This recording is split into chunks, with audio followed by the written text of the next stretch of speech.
Book title: IT Fundamentals, Everything You Need to Know About IT. Written by IMf&x. Narrated by Oliver.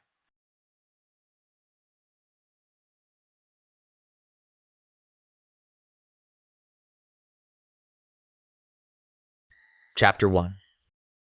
1.1 Introduction to IT Fundamentals. The true meaning of IT. Information technology, or IT, is a term used to describe the use of technology for the transfer of information from one person to another, from one location to another, or from one device to another. In this section, we'll explore the true meaning of IT by exploring the different components, processes, and benefits of information transfer. 1.1. What information is being transferred? The information that can be transferred using IT includes a wide range of data types. This may include text documents, spreadsheets, presentations, images, videos, audio files, and more. Essentially, any type of data that can be stored digitally can be transferred using IT. 1.1.2. Who is the information being shared with? IT allows us to share information with anyone, anywhere in the world. This may include individuals, companies, or organizations. For example, an employee may share a document with a coworker, a business may share data with a partner organization, or a government agency may share information with the public. 1.1.3. When is information being shared? IT enables real-time sharing of information, meaning that data can be transferred instantly between devices, people, and locations. This is a significant advantage over traditional methods of communication, such as postal mail or fax, that require more time for information to be delivered. 1.1.4. Why are we sharing information? The primary goal of sharing information through IT is to enable decision-making, problem-solving, planning, and cost savings. By accessing and analyzing data, individuals and organizations can make informed decisions that lead to improved outcomes. For example, a business may use data to identify trends in customer behavior and adjust their marketing strategy accordingly. 1.1.5. How is information transferred? Information is transferred through IT using a variety of components and processes. These may include devices, such as computers, smartphones, and tablets. Software applications that enable data transfer, such as email or cloud-based storage services. And networks that provide connectivity between devices and locations.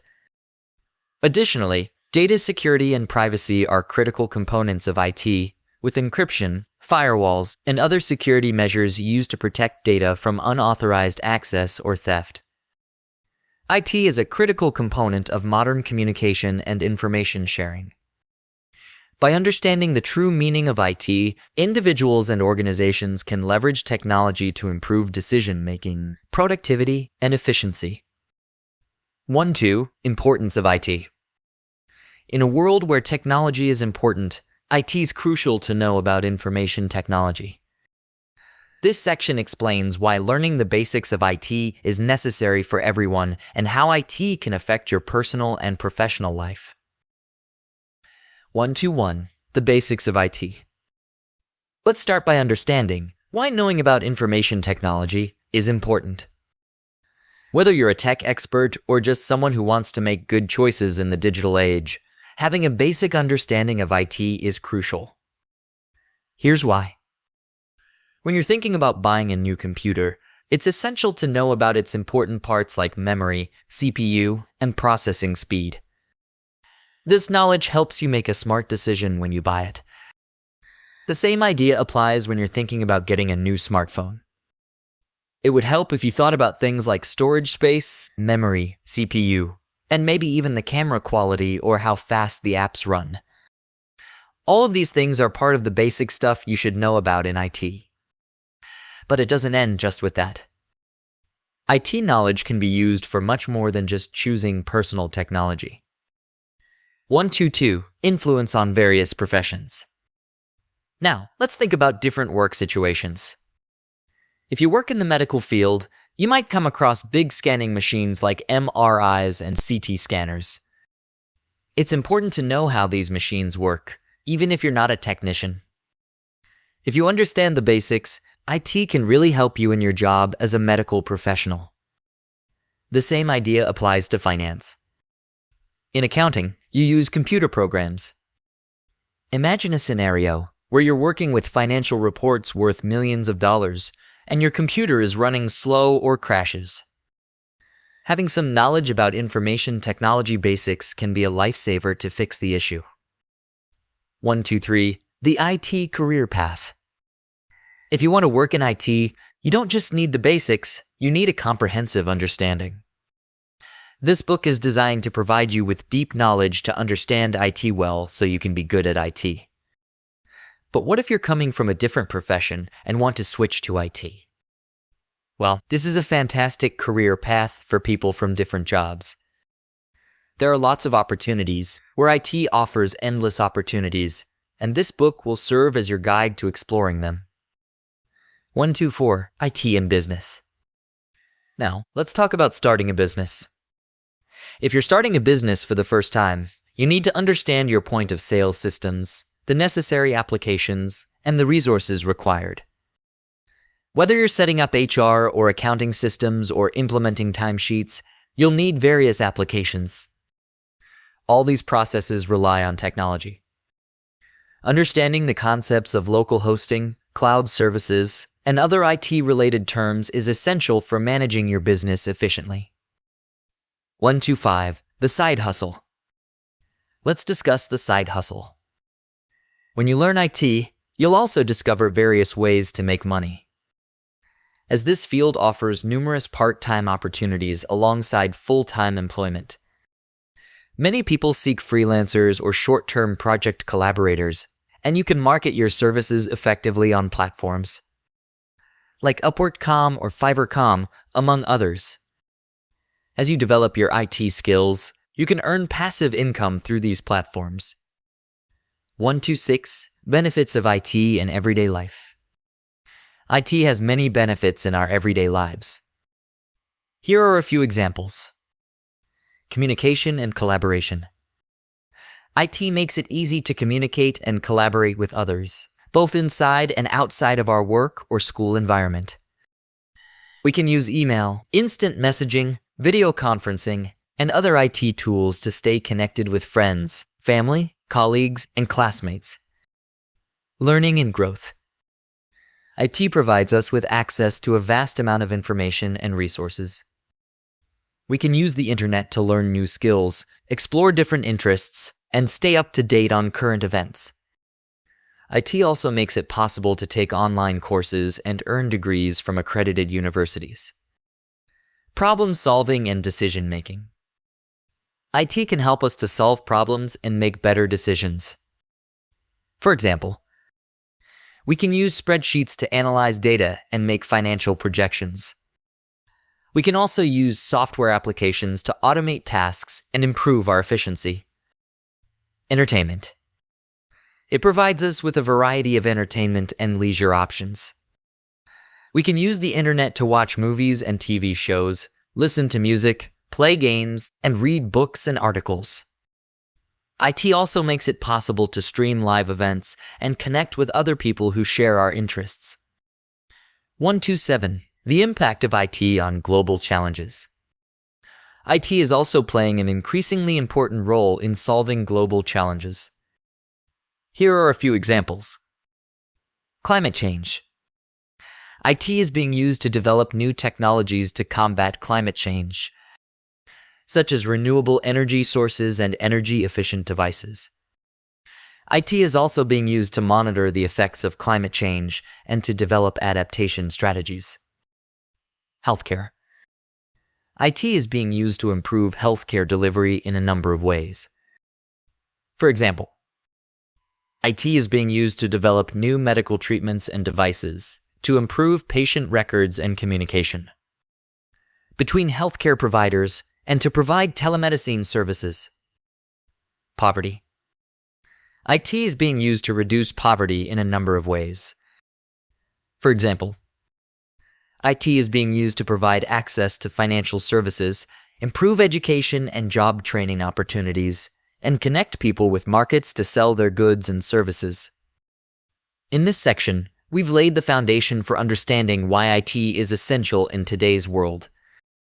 IT is not just about gadgets, IT is about empowerment, career advancement, and even extra income.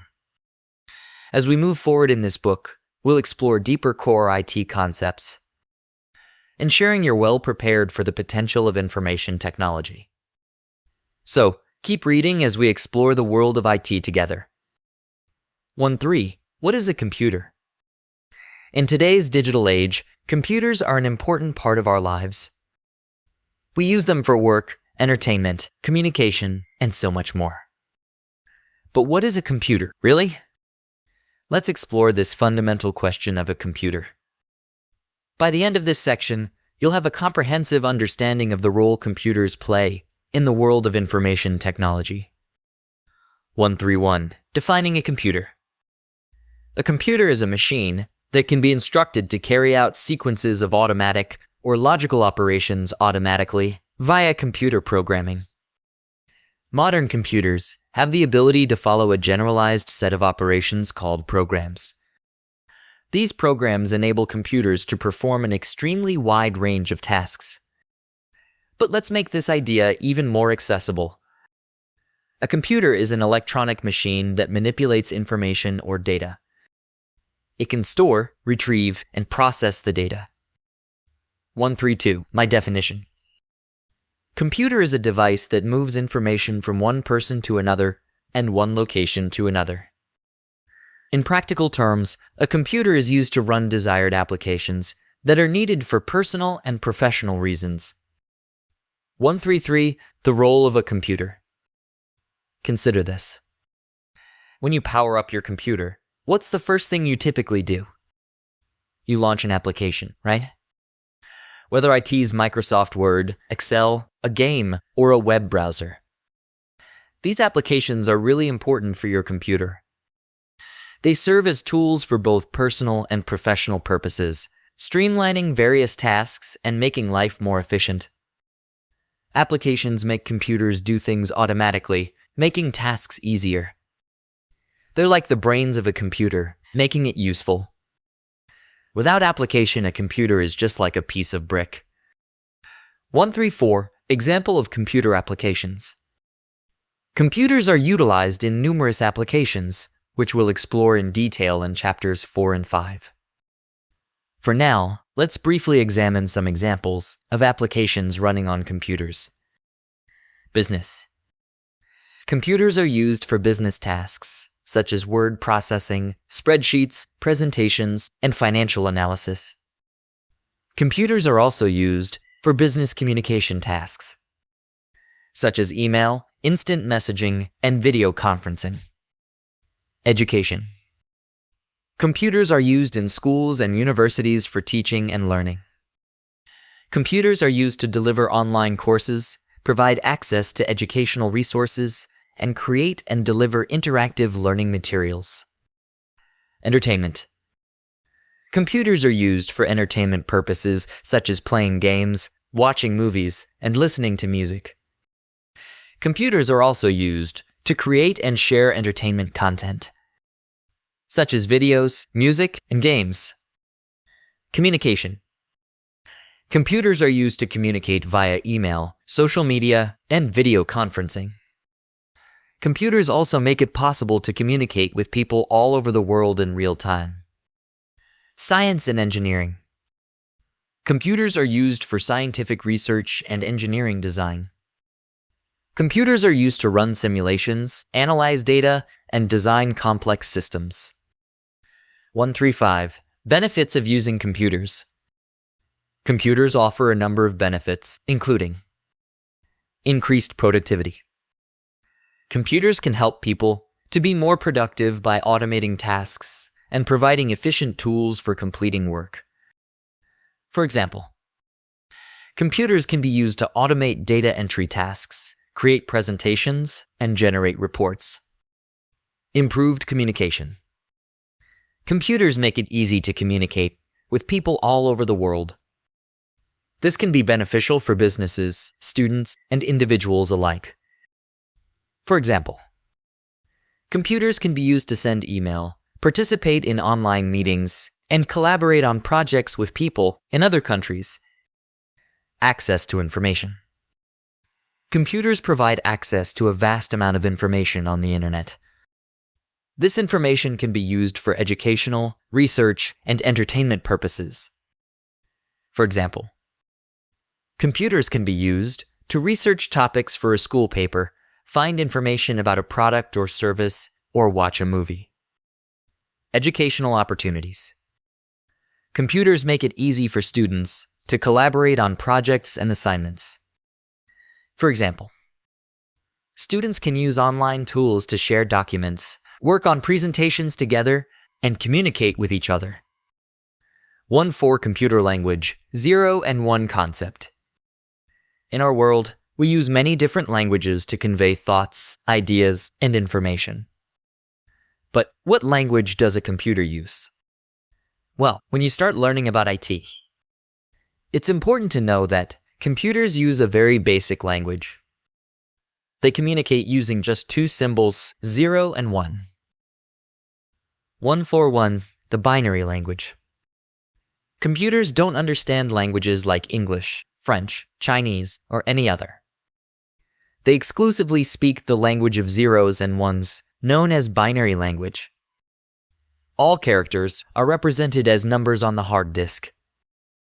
Because the computer doesn't understand words like hello or how are you. Instead, it converts them into these numerical sequences of zeros and ones to store them on the hard disk. The process of converting data into binary code is called encoding. 142, electricity and binary code. Your computer runs on electricity. If you unplug the power, or if your laptop's battery runs out, your computer will shut down, right?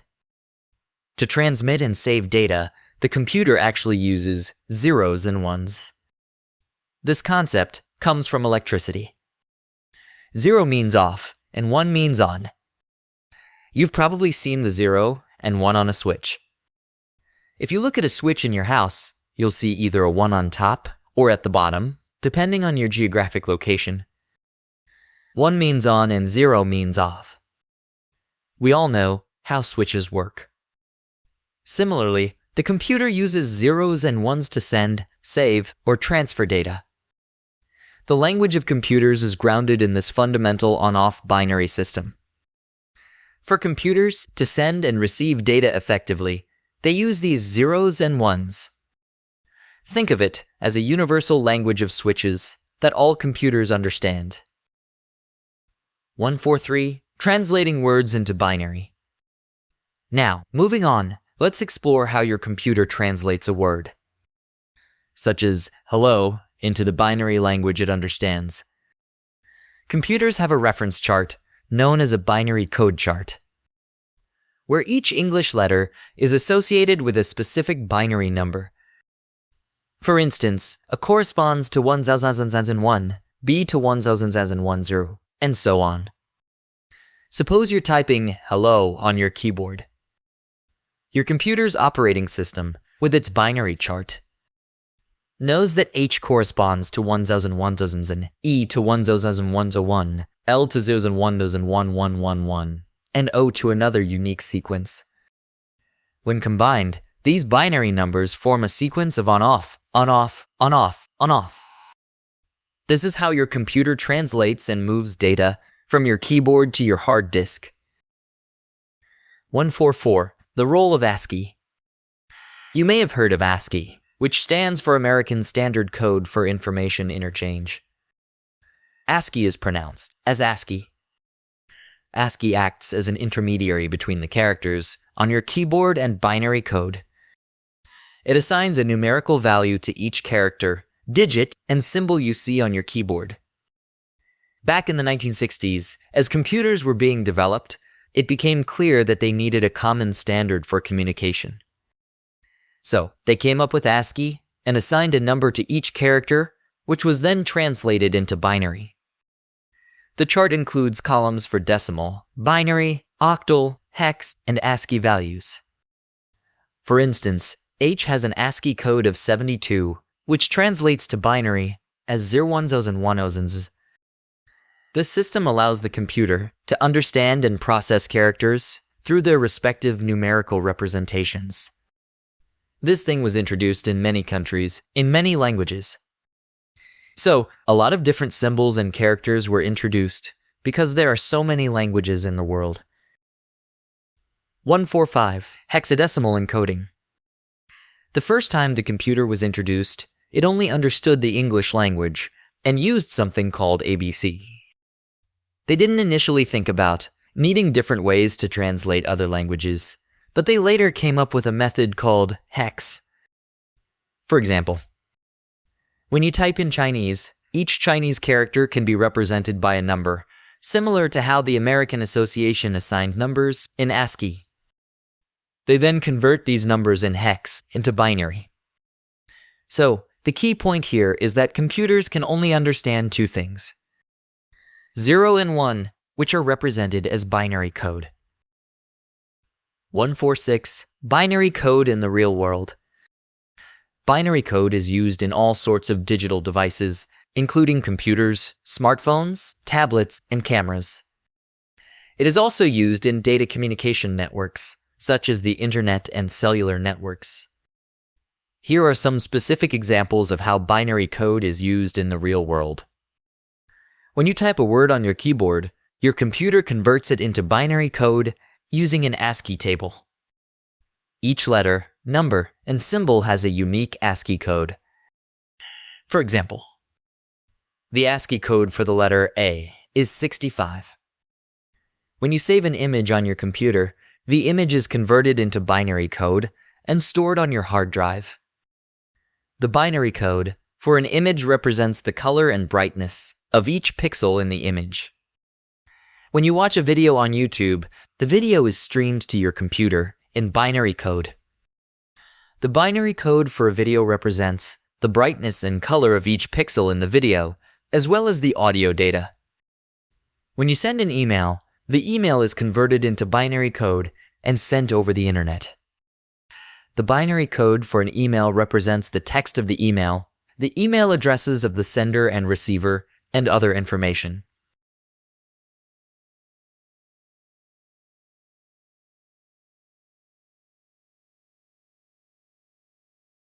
Chapter 2. Computer Components. 2.1. Hardware. In this section, we are going to explore computer components, and the very first thing that comes to mind when we are talking about computer components is the hardware. Before we start learning about computer hardware, let's take a moment to think about where the name hardware comes from. The word ware refers to products or goods, and when we add the word hard to it, it means the physical parts of a computer that can be touched and moved. So, hardware refers to the physical components that make up a computer system. Understanding the origin of the term can help us better understand the concept of computer hardware.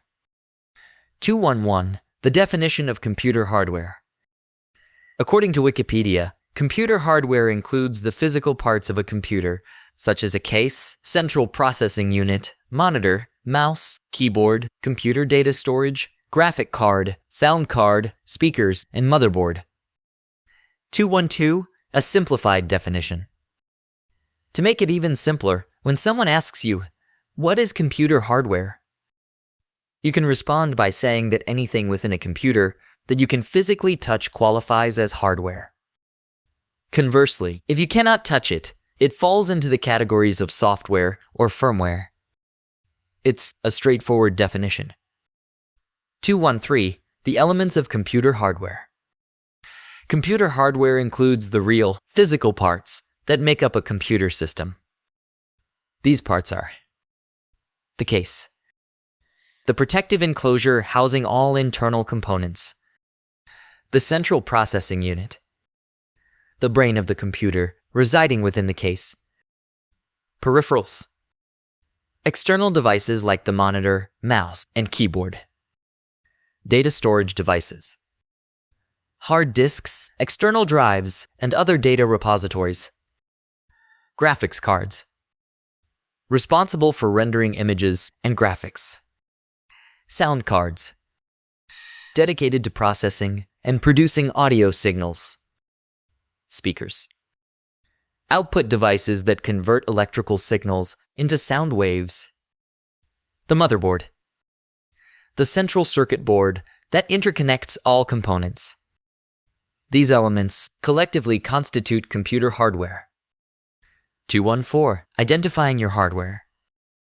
When someone asks what kind of computer or hardware you have, you can just tell them the brand name. For example, you could say, I use Dell computers, or I have HP hardware, or I love Apple hardware. This is exactly what they want to know. Who made your hardware? 2.2. Software or operating system. In this section, we are going to explore software and operating systems, which are the next component of a computer. The operating system is a type of software. Unlike hardware, software isn't something you can touch or hold because it's not a physical object. It's stored inside your computer and tells it what to do. Basically, software is like a set of instructions that tell your computer how to work. The operating system is also a type of software. It's really important because it connects your hardware to the things you want your computer to do. Without an operating system, your hardware is like a useless brick or piece of metal because it can't do anything without the operating system. 221. The role of an operating system. An operating system does many things for your computer. It executes tasks, runs programs, and handles devices like printers. So, when you want to print something from Microsoft Word, your computer tells the operating system, and then the operating system tells the printer what to do. 222. Exploring operating systems. Let's look at some well-known operating systems. Windows. It's the most common system for personal computers. It's easy to use and has a lot of programs that work with it. Many people use it at home and at work. Mac. This is the system that runs on Apple computers. People like it because it looks nice and works well with other Apple devices. People who work with art and design often choose it. Linux. This is a free system that's used a lot in businesses, especially for servers and cloud computing. It's known for being stable and safe. It can be used with or without a desktop that looks like Windows. Unix. This is an important system that's used as the basis for other systems like Solaris and X. It's known for being reliable and strong. These are the most well-known and widely used operating systems, but there are others out there too. We will cover Windows and Linux in much more detail in the later chapters. 223. Mobile operating systems. Mobile devices, such as smartphones and tablets, need operating systems to work well. Let's take a closer look at two important mobile operating systems. iOS. This is the system that runs on Apple's iPhone. People like it because it's easy to use, works well with other Apple devices, and keeps things secure.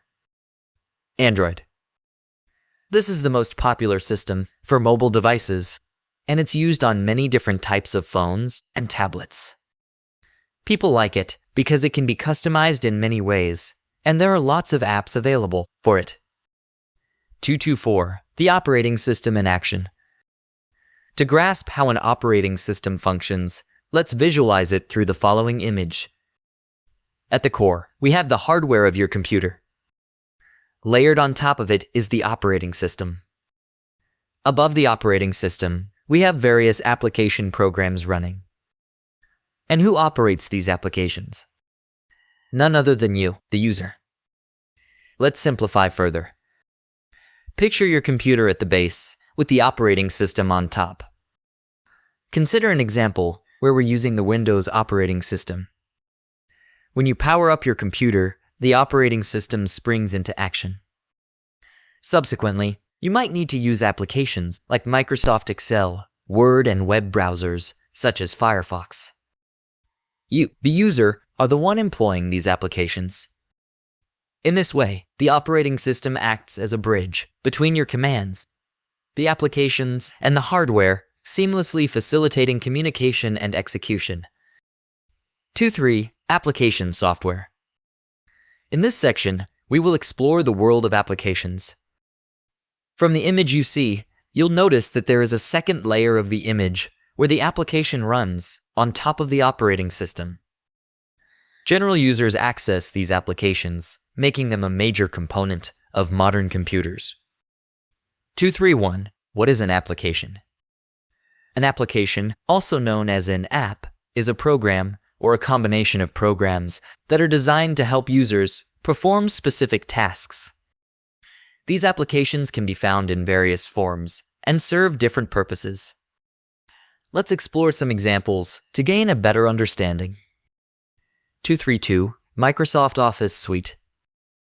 The Microsoft Office Suite includes applications such as Word, Excel, PowerPoint, and others. These applications are powerful tools that allow users to create documents, analyze complex data, and design compelling presentations. They seamlessly transform raw information into meaningful output, enabling users to be productive and efficient. 2.3.3. Internet browsers. Internet browsers like Firefox, Google Chrome, and Microsoft Internet Explorer are the gateways to the vast World Wide Web. They provide users with the ability to navigate websites, interact with online content, and extract information. Internet browsers connect users to a universe of knowledge and possibilities, making the internet accessible and user-friendly. 2.3.4. Corporate applications. In the business and enterprise world, specialized applications play a crucial role. Programs like enterprise resource planning and systems applications and products are examples of corporate applications. These intricate programs manage critical functions, such as accounting, finances, and supply chain operations. They are tailored for corporate efficiency, streamlining processes, optimizing decision-making, and empowering businesses to thrive in a competitive landscape. 2.3.5. Mobile apps. Mobile apps are small programs that can be downloaded and installed on smartphones. They enhance the functionality of the device and offer a wide range of features and services.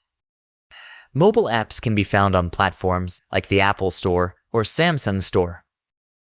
They provide users with various tools and services, from social media apps to productivity apps, making smartphones versatile and convenient devices. 2.3.6. Software vs. applications. While the terms software and applications are often used interchangeably, there is a subtle distinction between them. 2.3.7. Software. Software encompasses all coded programs that bring computers to life. It includes the operating system, which manages the hardware, as well as the diverse applications we install. Software forms the foundation upon which our digital experiences are built, providing the framework for innovation and creativity. 2.3.8. Applications. Applications, on the other hand, are a subset of software that is specifically designed to address user needs. They are the tangible tools we interact with, enabling us to perform specific tasks. Applications act as extensions of our digital selves, empowering us to harness the power of our computers to achieve our goals. They transform our computers into instruments of productivity, creativity, and connection. Applications are programs or combinations of programs that help users perform specific tasks. They can be found in various forms, such as the Microsoft Office Suite, internet browsers, corporate applications, and mobile apps. Applications are specialized tools that empower users to transform their computers into instruments of productivity, creativity, and connection. 2.4. Networking. Let's talk about the other components. We have already covered the three basic computer components. Hardware. Operating system, also referred to as software. Applications. So now let's say you have a hardware component like your laptop or desktop with a Windows operating system installed on it. Now, what if you want to perform different functions? For example, you want to write an application or a letter in Microsoft Word and send it to your friend who is using a different computer or in another city. That's where the other component comes in, and that component is networking. 241 Networking piece. In this part, we'll learn about computer networking. First, remember that your computer has hardware, software, like the operating system, and apps for doing different tasks. Want to send messages or files to someone else's computer close by. If it's just one other computer, you can use a crossover cable to link the two computers directly. But if there are many computers in the same place, you use something called a switch. You connect your computer to this switch with a Cat5 cable. We'll talk more about Cat5 cables and their small wires inside later. The switch has several spots to plug in cables from different computers. This lets all these computers talk to each other. So, what if you want to talk to a computer that's far away, maybe even in another country or on the internet? For this, you need a modem from your internet service provider. You connect your computer to this modem with a Cat5 cable. This connection is like a bridge to the online world. But to really talk to other computers on the internet, your computer needs its own special address, called an Internet Protocol address. We'll get into more about IP addresses later. Networking has totally changed how we use computers. It's turned them from just being by themselves to being part of a big team. Now, we can easily talk, share things, and work together with people all over the world, breaking down distance barriers and making the world more connected. 242. The impact of networking. Information sharing. Networking facilitates the exchange of data, allowing users to access and share files, documents, and other resources effortlessly. Remote communication. Networking enables real-time communication between users, regardless of their physical location, through email, instant messaging, and video conferencing.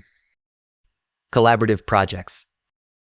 Networking empowers teams to collaborate on projects seamlessly, sharing documents, exchanging ideas, and working together, even when physically apart.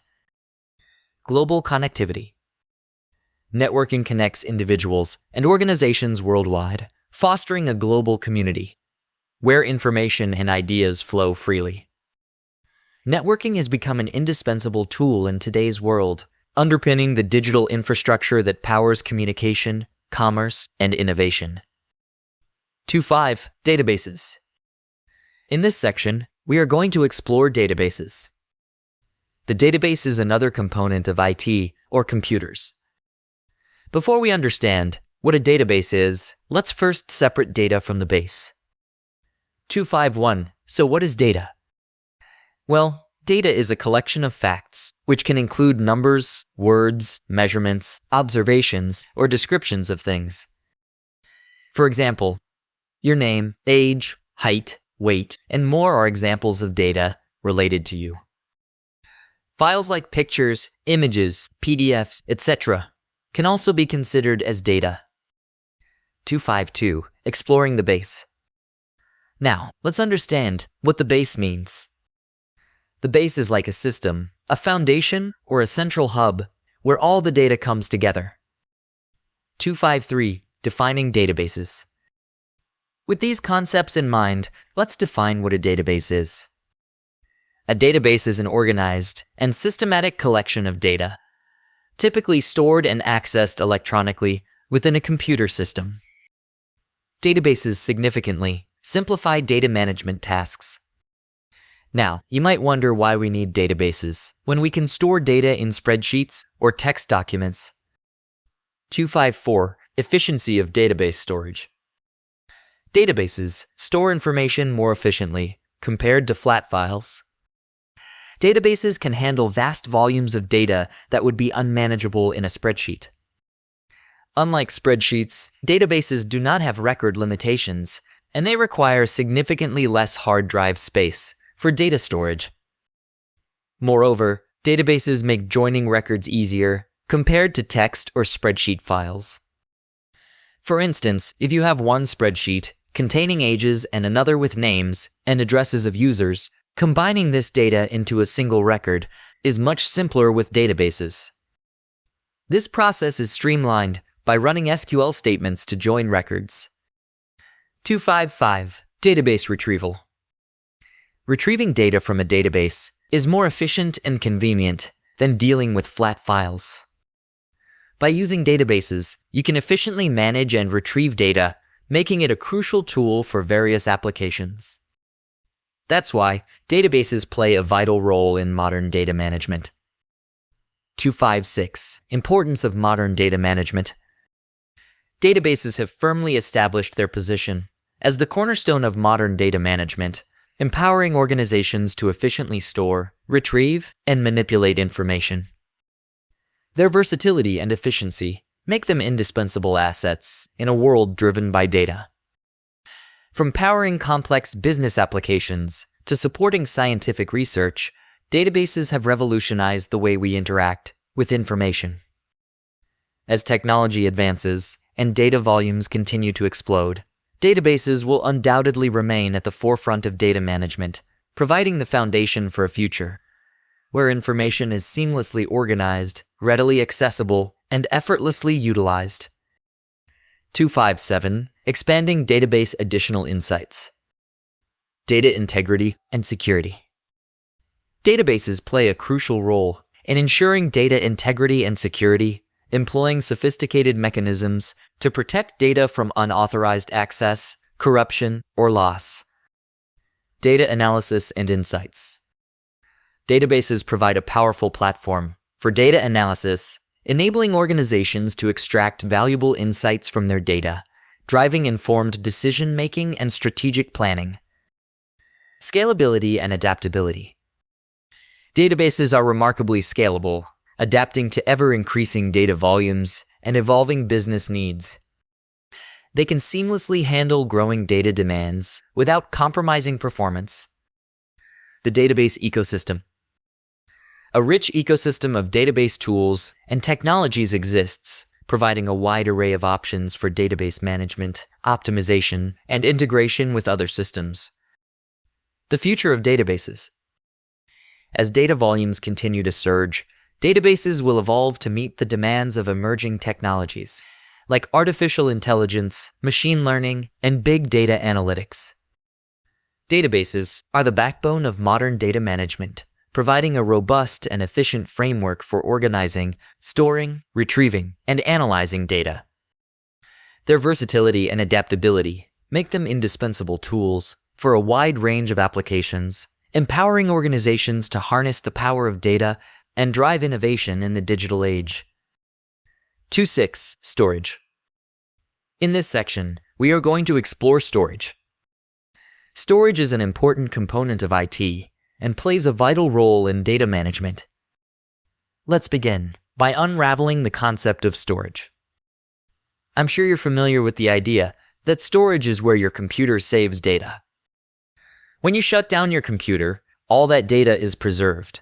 And when you power up your computer again, you can retrieve that data from the storage device, which can be either a simple hard drive or a solid-state drive, depending on your computer's specifications.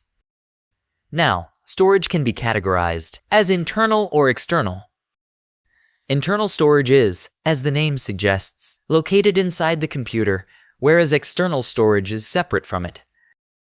This becomes especially important when considering the need for external storage solutions, as we'll explore shortly. In the world of information technology, storage extends even further as a collection of multiple redundant disks. This concept is often referred to as a disk library or a disk array, predominantly employed in the corporate sector to accommodate large volumes of data. Let's take this with a simple example for clarity. In your home environment, your desktop or laptop contains a disk where you create, write, and save your data. But what if this disk malfunctions, crashes, or becomes corrupted? You lose all your data, a situation that many of us have unfortunately experienced. However, this is something that can be tolerated at a personal level. In contrast, in the corporate world, data loss is not an option. Corporations invest in large storage solutions, often resembling shelves or racks, each housing multiple servers. These servers contain arrays of disks. In case you're wondering what RAID is, we'll delve into that later. In simple terms, RAID provides redundancy for disks. If one disk fails within an array, the data can be retrieved from the remaining disks. This setup ensures data integrity regardless of how many disks may fail, depending on the specific RAID configuration. Corporate storage can be accessed through two main methods: storage area network or network-attached storage. These terms will be covered in depth in later lectures. Understanding them is crucial for anyone entering the IT world. 261. Importance of storage for digital world. Storage plays a pivotal role in the digital world, ensuring the integrity and availability of data, a vital asset for businesses and individuals alike. Its evolution continues to shape the landscape of data management, paving the way for a future of seamless data access and preservation. 2.7. Virtualization. In this section, we are going to explore virtualization. Before we explore the concept of virtualization, let's first understand how a physical system configuration works. In the regular world, you'll typically find a physical server. This server could be from manufacturers like Dell or HP, which are known for building physical servers. 271. Installing an operating system. When you get a physical server, the first thing to do is to put an operating system on it. This operating system could be Windows, Linux, or any other one you like. The operating system acts as the manager of the server, dictating its functions and determining which other programs are allowed to operate on it. 272. Running applications. After the operating system is set up, you can start running your applications on it. These applications can be different depending on the operating system. For example, you might use Excel and Word in the Windows world, or DNS and NTP in the Linux world. In big companies, you might even use heavy applications like ERP, SAP, or PeopleSoft to help with important business stuff. This is how things usually work in the real world, with the operating system being the base for running lots of different applications. But sometimes, this way of doing things can cause problems that need to be fixed to make sure everything runs smoothly. 273. The challenge: resource underutilization. The major issue with this setup is resource underutilization. Imagine having a physical server with 16 GB of RAM and 4 CPUs. Now, you install an operating system that only needs 4 GB of RAM and 2 CPUs. On top of that, you add an application that requires just 2 GB of RAM and 1 CPU. What happens? You end up with 8 GB of RAM and 2 CPUs going to waste. These resources are underutilized. This is where virtualization comes into play. 274. The birth of virtualization. Virtualization appeared as a fix for the issue of not using resources efficiently. People came to understand that they had powerful physical servers with plenty of resources, yet they were only using one operating system and one application, leaving the rest of the resources unused. It became clear that a more effective method was needed to make full use of these resources. 275. The virtualization solution. Let's explore how virtualization addresses this challenge. With virtualization, the process begins with a physical server, just as before. Whether it's a Dell, HP, or any other manufacturer, the initial setup remains the same. However, a crucial addition is made. A virtualization layer is installed on top of the physical server. This virtualization layer can come from various providers, like VMware or Oracle Virtualization. 276. Optimizing resource utilization. After installing the virtualization layer, you can proceed to install multiple operating systems, depending on the available resources of the physical system. Each of these operating systems can run its own set of applications. Here's the advantage. Imagine your physical server still has 16 GB of memory and 4 CPUs. Now, with the virtualization layer in place, each operating system within the virtual environment can be allocated its own share of resources. Each might receive 4 GB of memory and 1 CPU, for example. This allocation ensures that all resources are fully utilized, eliminating wastage. 277. The flexibility of virtualization. In the past, there was a concept of dual booting. A single physical server would have 2 partitions, one running Linux and the other running Windows. However, this approach allowed only one operating system to run at a time. Virtualization revolutionizes this limitation. You are no longer restricted to running just one operating system at any given time. Instead, you can simultaneously run multiple operating systems, be it 2, 3, or even 4. This flexibility is one of the key benefits of virtualization. In layman's terms, virtualization is something that is really not real, but it is actually real. It utilizes the system resources and shares those system resources among all the operating systems. 278. Virtualization efficient resource management. Virtualization, though seemingly intangible, is a very real and transformative technology. It revolves around the efficient utilization of system resources, enabling multiple operating systems to share the wealth of a single physical server. By optimizing hardware utilization, enhancing flexibility, and eliminating resource wastage, virtualization has become an indispensable tool in modern computing, paving the way for efficient resource management and unlocking a world of possibilities. 279. Extended benefits of virtualization. Cost optimization. Virtualization reduces hardware costs by minimizing the need for multiple physical servers. This translates into significant savings in capital expenditures and ongoing maintenance costs. Simplified IT management. Virtualization simplifies IT infrastructure management by consolidating multiple operating systems onto a single physical server. This centralization streamlines administration tasks, reduces complexity, and improves overall IT efficiency. Enhanced disaster recovery. Virtualization facilitates rapid disaster recovery by enabling quick restoration of virtual machines in case of system failures. This capability minimizes downtime and ensures business continuity in the face of unforeseen events. Improved scalability. Virtualization enables seamless scaling of IT infrastructure by adding or removing virtual machines as needed. This flexibility allows organizations to adapt quickly to changing business demands and accommodate fluctuating workloads. Sustainable IT footprint. Virtualization reduces energy consumption and carbon emissions by minimizing the number of physical servers. This contributes to a more environmentally friendly IT infrastructure, aligning with sustainability goals and reducing the organization's environmental impact.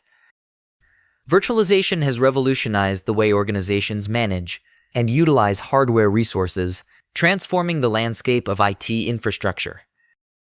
It has become an indispensable tool for those seeking to optimize resource utilization, enhance flexibility, and reduce costs. With its ability to streamline operations, improve disaster recovery, and simplify management, virtualization stands as a cornerstone of modern computing. 2.8. Cloud. In this section, we are going to explore the cloud. I'm sure you've heard the term cloud many times: cloud storage, cloud computing, cloud networking. But perhaps you're having a hard time grasping what the cloud really means and what kind of services it offers. In this section, I'm committed to explaining the concept of the cloud, its purpose, and its features. The cloud has recently become an important part of IT because many companies are shifting their operations to the cloud. Therefore, it's crucial to understand the fundamentals behind this technology.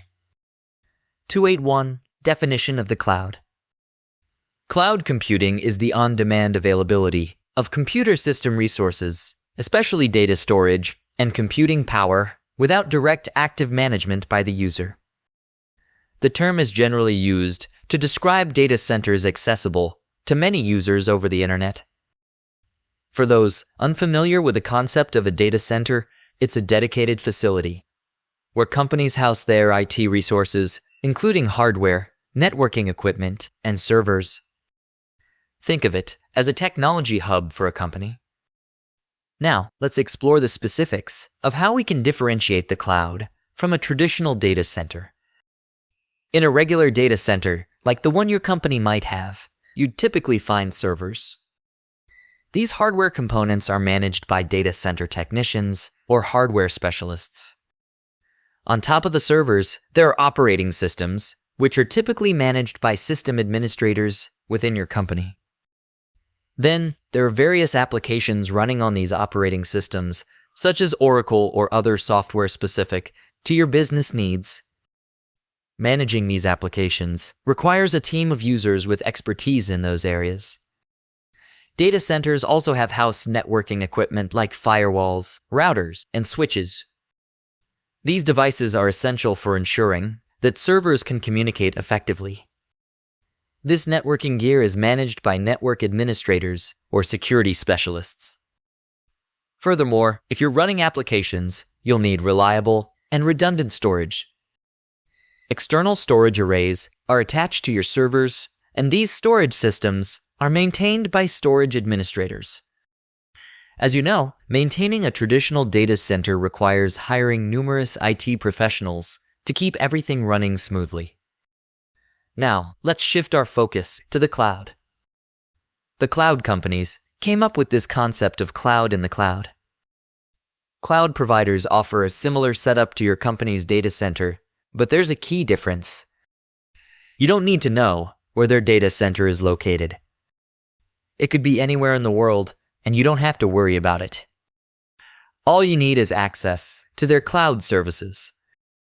These technology companies that provide cloud services have their in-house experts, including storage, network, and system administrators. They handle everything: servers, operating systems, networks, storage, and more. Your role as a user of the cloud is simplified. You only need to manage your applications. In simple words, the primary distinction between your physical data center and the cloud is that cloud providers take care of the intricate technical details, enabling you to direct your attention to your applications. Some well-known cloud providers include Azure Cloud, VMware Cloud, and the major player, Amazon Cloud. In upcoming chapters, we will explore various aspects of cloud technology, including the differences between private and public clouds. 282. Cloud Innovation and Transformation. The cloud's impact on IT is profound, revolutionizing how companies operate and enabling a new era of innovation. Its flexibility, scalability, and cost-effectiveness make it an attractive option for businesses of all sizes, from startups to multinational corporations. As the cloud continues to evolve at an unprecedented pace, its potential seems limitless. It's poised to reshape industries, drive new business models, and empower individuals to achieve more. Understanding the cloud is no longer a choice, but a necessity for those seeking to thrive in the digital age. Its transformative power is undeniable, and its influence on the future of technology is unquestionable. 2.9. Security.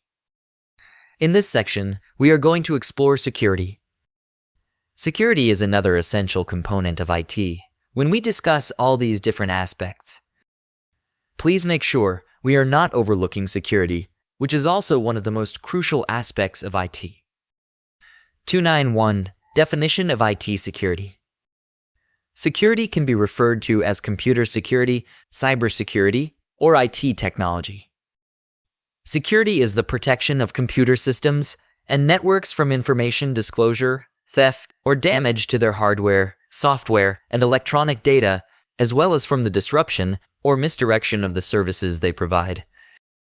In essence, security aims to secure not only your network or environment, but also to protect your data, the hardware where your data resides, the software that controls that data, and any of the services that run on top of that software. IT security prevents malicious threats and potential security breaches. That can have a significant impact on your organization when you access your internal company network.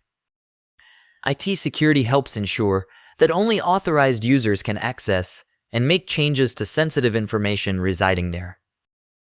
IT security works to safeguard the confidentiality of your organization's data. 292. Levels of security. Security can be applied at various levels.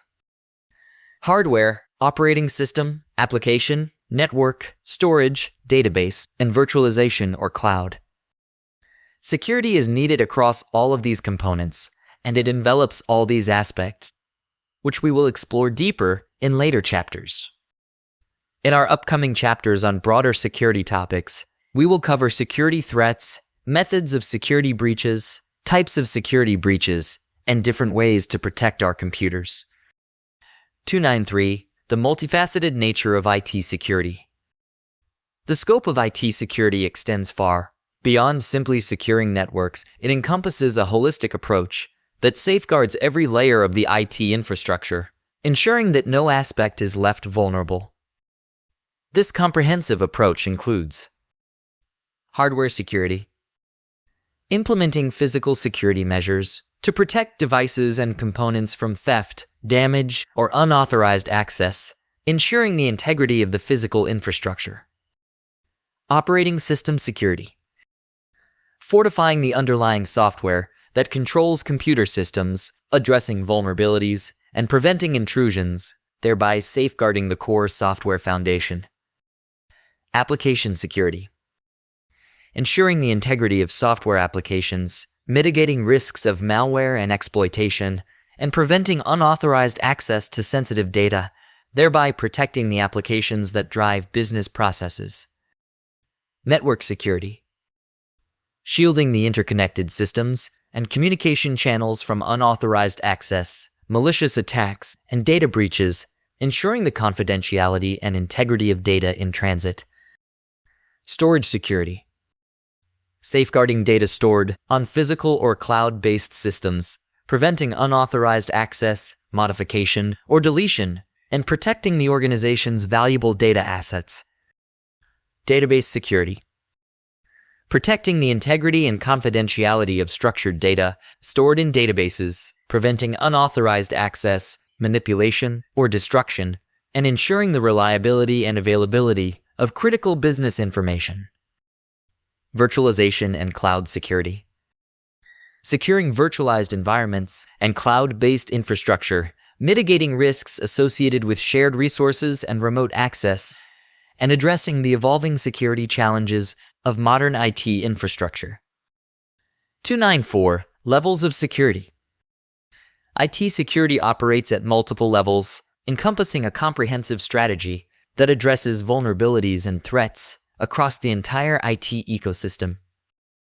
This multi-layered approach ensures that every aspect of the IT infrastructure is protected, from individual devices to vast networks. 295. Security in the emerging threats. As technology advances and cyber threats evolve, IT security remains at the forefront of protecting organizations and individuals from ever-increasing risks. In-depth exploration of security topics, including threat identification, breach prevention, and mitigation strategies, is crucial for maintaining a secure IT environment. IT security stands as an indispensable component of the IT landscape, safeguarding the confidentiality, integrity, and availability of information and systems. By implementing robust security measures and adopting a multi-layered approach, organizations and individuals can effectively protect their assets, maintain business operations, and foster trust among their stakeholders.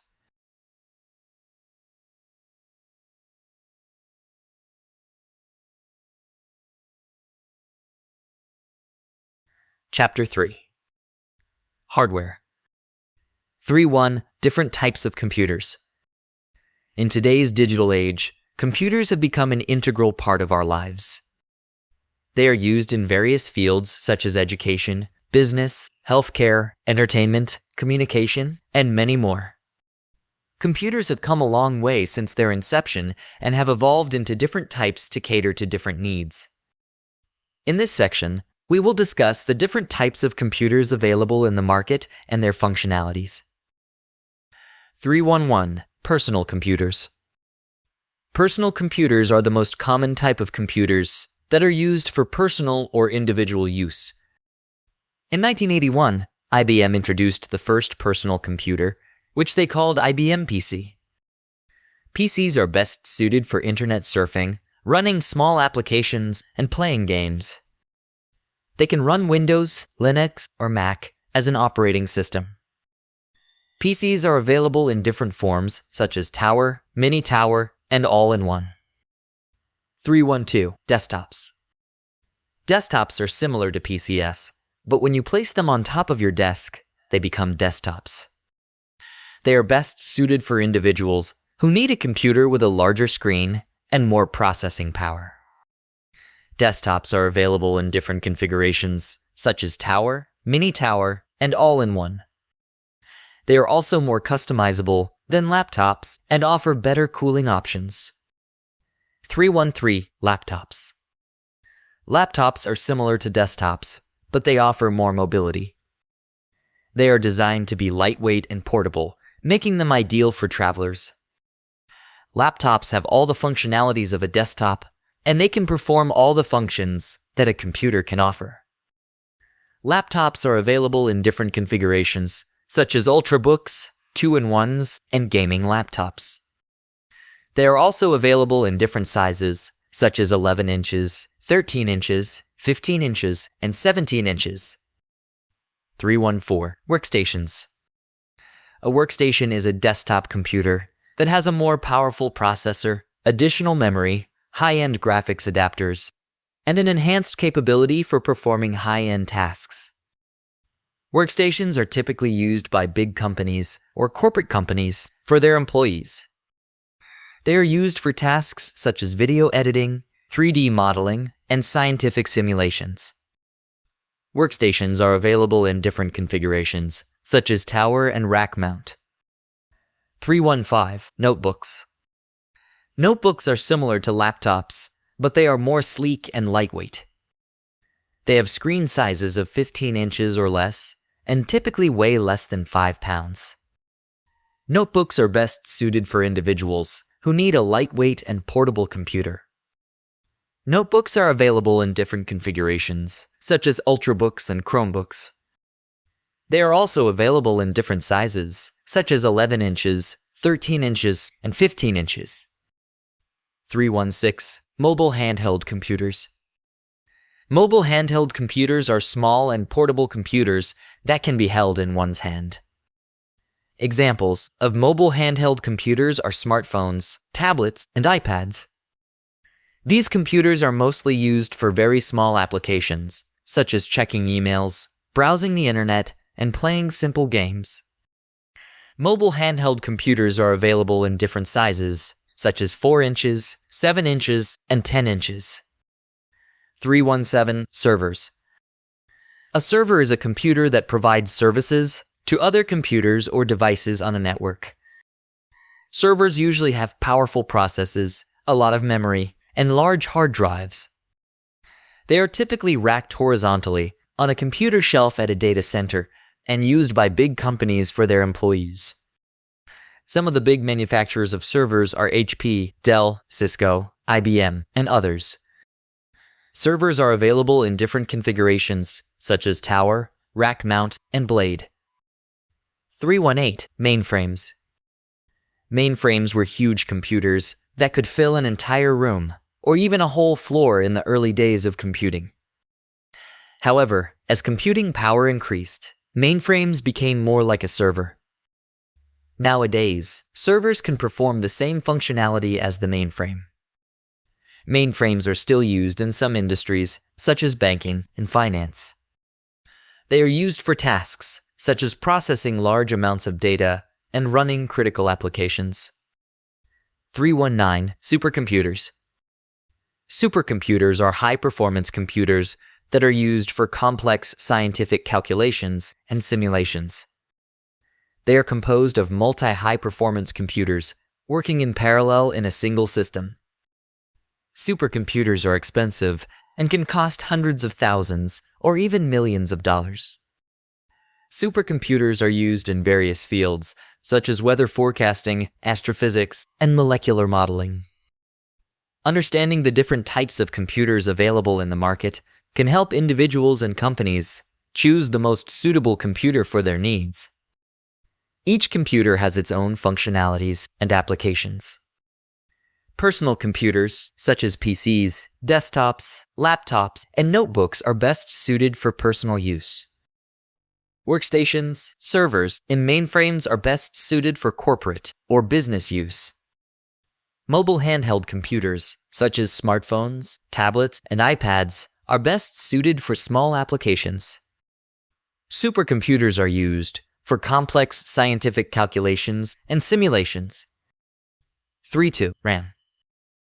RAM, or random access memory, is an important component of your computer's hardware that is responsible for storing data temporarily. It is a type of computer memory that enables your system to access the stored data randomly without following any order. In this section, we will discuss what RAM is, how it works, and why it is crucial to have enough RAM in your computer. 3.2.1. What is RAM? RAM stands for Random Access Memory, which is the primary memory of your computer. It is used to store temporary data that can be accessed quickly by your computer's processor. RAM is also known as volatile memory, which means that it loses its data when the computer is turned off. Therefore, the data must be saved to the hard disk before shutting down the computer. 3.2.2. How does RAM work? RAM is made up of small memory modules that are attached to the motherboard of your computer. It stores data in bytes, and each byte has its unique address. The processor of your computer uses these addresses to access the stored data randomly. The data stored in RAM can be accessed almost instantly, regardless of where it is stored in the memory. Therefore, it is very fast. 3.2.3. Why is RAM important? RAM is an essential component of your computer that allows it to perform many of its everyday tasks quickly. The more RAM your computer has, the more applications it can run simultaneously. RAM allows your computer to switch quickly among the tasks and remember where you are in one task when you switch to another task. It also enables your computer to load applications, browse the internet, edit a spreadsheet, or play games smoothly. If your computer has too little RAM, it can become slow and sluggish, making it difficult for you to perform tasks efficiently. 3.2.4. How to check RAM performance. You can check the performance of your RAM by using the task manager on your computer. If you are using a Windows computer, you can go to your taskbar, right-click on it, and click on Task Manager. Then go to the Performance tab, and you will see the CPU and the memory usage. If the memory usage is high, it means that your computer is using a lot of RAM, and you may need to upgrade your RAM to improve your computer's performance. 3.2.5. Benefits of RAM. The incorporation of RAM offers several tangible benefits for computer performance. Enhanced speed. RAM's rapid access times, measured in nanoseconds, allow the computer to retrieve and process data quickly, leading to faster application loading, smoother multitasking, and improved overall responsiveness. Improved multitasking. Ample RAM enables the computer to handle multiple applications running simultaneously without experiencing significant slowdowns. This is particularly beneficial for users who frequently switch between different tasks or run demanding applications concurrently. Efficient data handling. RAM's ability to store and access data efficiently reduces the workload on the hard drive or solid-state drive, prolonging its lifespan and minimizing wear and tear on these crucial components. 326. RAM performance. The performance of RAM is influenced by several factors that users should consider when selecting and maintaining their computer's hardware. RAM capacity. The amount of RAM installed in a computer directly impacts its performance. A computer with insufficient RAM may experience sluggishness, especially when running demanding applications or multitasking heavily. RAM speed. RAM modules are available at different speeds, measured in megahertz. Higher RAM speeds allow for faster data transfer between the processor and RAM, further enhancing overall system performance. Investing in RAM modules with higher speeds can significantly improve the responsiveness and efficiency of demanding tasks. RAM type. The type of RAM, such as DDR4 or DDR5, determines its compatibility with the computer's motherboard and processor. Choosing compatible RAM ensures optimal performance and prevents potential compatibility issues. RAM is a crucial component of your computer that enables it to perform many of its everyday tasks quickly. It is important to have enough RAM in your computer to ensure that your computer runs smoothly and efficiently. Therefore, if you are considering buying a new computer, make sure that it has enough memory to run all the tasks that you need to perform. 3.3. Anti-static wristband. When working with the internal components of a computer, it is crucial to wear an anti-static wristband or strap to prevent damage to the computer's internal parts. This section will discuss what an anti-static wristband is, how it works, and why it is essential to wear one when working with computer hardware. 3.3.1. What is an anti-static wristband? An anti-static wristband or strap is a device that prevents electrostatic discharge when working with computer hardware. ESD is the transfer of natural occurring current from the body to another surface, which can cause damage to the internal components of the computer.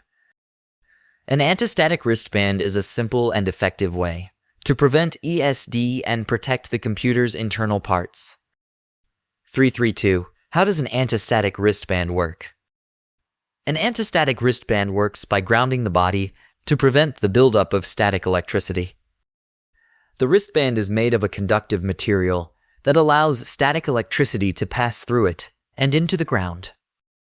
The wristband is attached to the wrist with Velcro, and the other end of the strap has a clip that is attached to a metal surface on the computer. This metal surface is usually found on the back of the computer or on the casing of the disk drive. 3.3.3. Why is it essential to wear an anti-static wristband? Wearing an anti-static wristband is essential when working with computer hardware because it prevents damage to the internal components of the computer. These components are expensive and damaging them can be costly. Additionally, if you are working in a production server or a corporate environment, damaging the hardware can cause disruptions in the workplace and affect the productivity of the employees. 3.3.4. How to use an anti-static wristband? Using an anti-static wristband is simple and easy. All you need to do is attach the wristband to your wrist with Velcro and then attach the other end of the strap to a metal surface on the computer. This can be done by clipping the end of the strap to the metal surface on the back of the computer or on the casing of the disk drive. 3.3.5. Benefits of using anti-static wrist straps. The use of anti-static wrist straps offers a multitude of benefits, ensuring the protection of both the user and the computer hardware. Prevents ESD damage. Anti-static wrist straps effectively safeguard computer components from electrostatic discharge, minimizing the risk of damage to delicate circuits and data storage devices. Enhances safety.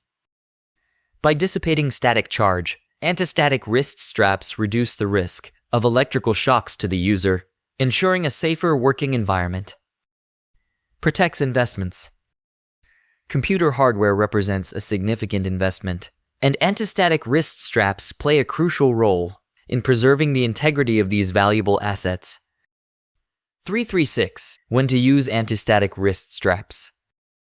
Anti-static wrist straps are essential whenever handling sensitive electronic components, particularly during tasks such as replacing or upgrading internal computer components. Performing routine maintenance on computer hardware. Troubleshooting computer malfunctions. Working in environments with low humidity, which can increase static charge buildup. An anti-static wristband is a simple and effective way to prevent damage to the internal components of a computer when working with computer hardware. It prevents electrostatic discharge and protects the computer's internal parts. Wearing an anti-static wristband is essential when working with computer hardware, as it prevents damage to the components that can be costly to replace. Therefore, make sure you wear an anti-static wristband when working with computer hardware to protect the internal components of your computer. 3.4. Installing RAM. In this section, we will explore the world of RAM, a crucial component of your computer's hardware. You will learn where RAM is located inside your computer and how to remove or replace a memory module. 3.4.1. Location of RAM. Understanding the physical location of your RAM is the first step. It may vary depending on your computer or server type. In most desktop computers, the RAM is typically found behind a side panel. To access it, you need to open the side panel, which can be done by locating the latch and lifting it. For servers, usually they are flat and horizontal. The location of RAM modules might differ, often located on the top, requiring the removal of the server's cover. You can open it by releasing a latch on the top. Once you open it up, you'll be able to find and remove the memory inside. 3.4.2. Types of RAM. Before we move on, it's essential to understand the different types of DMMs available in the market. This knowledge will help you make informed decisions about upgrading your RAM. Take a look at your existing RAM configuration. Determine the size of each DIMM to know your computer's current memory capacity. 3.4.3. Instructions on installing or replacing RAM. Upgrading or installing RAM in your computer is a straightforward process, but it's important to follow the steps carefully to avoid any damage to your hardware. Here's a step-by-step guide. Gather your tools and materials. Compatible RAM modules. Screwdriver. Anti-static wrist strap or mat. Prepare your workspace. Choose a clean, static-free area. Ground yourself with an anti-static wrist strap or by touching a grounded metal object to prevent static electricity from damaging the components. Power down and open your computer. Shut down your computer completely and unplug it from the power source. Open the computer case. This might involve removing screws or sliding off a side panel. Locate the RAM slots. Find the RAM slots on your motherboard. They are long, thin slots typically located near the CPU. Remove old RAM.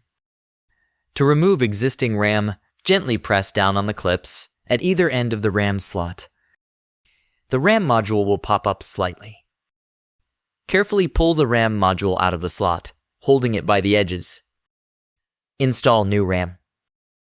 Hold the new RAM module by the edges. Avoid touching the gold connectors or chips.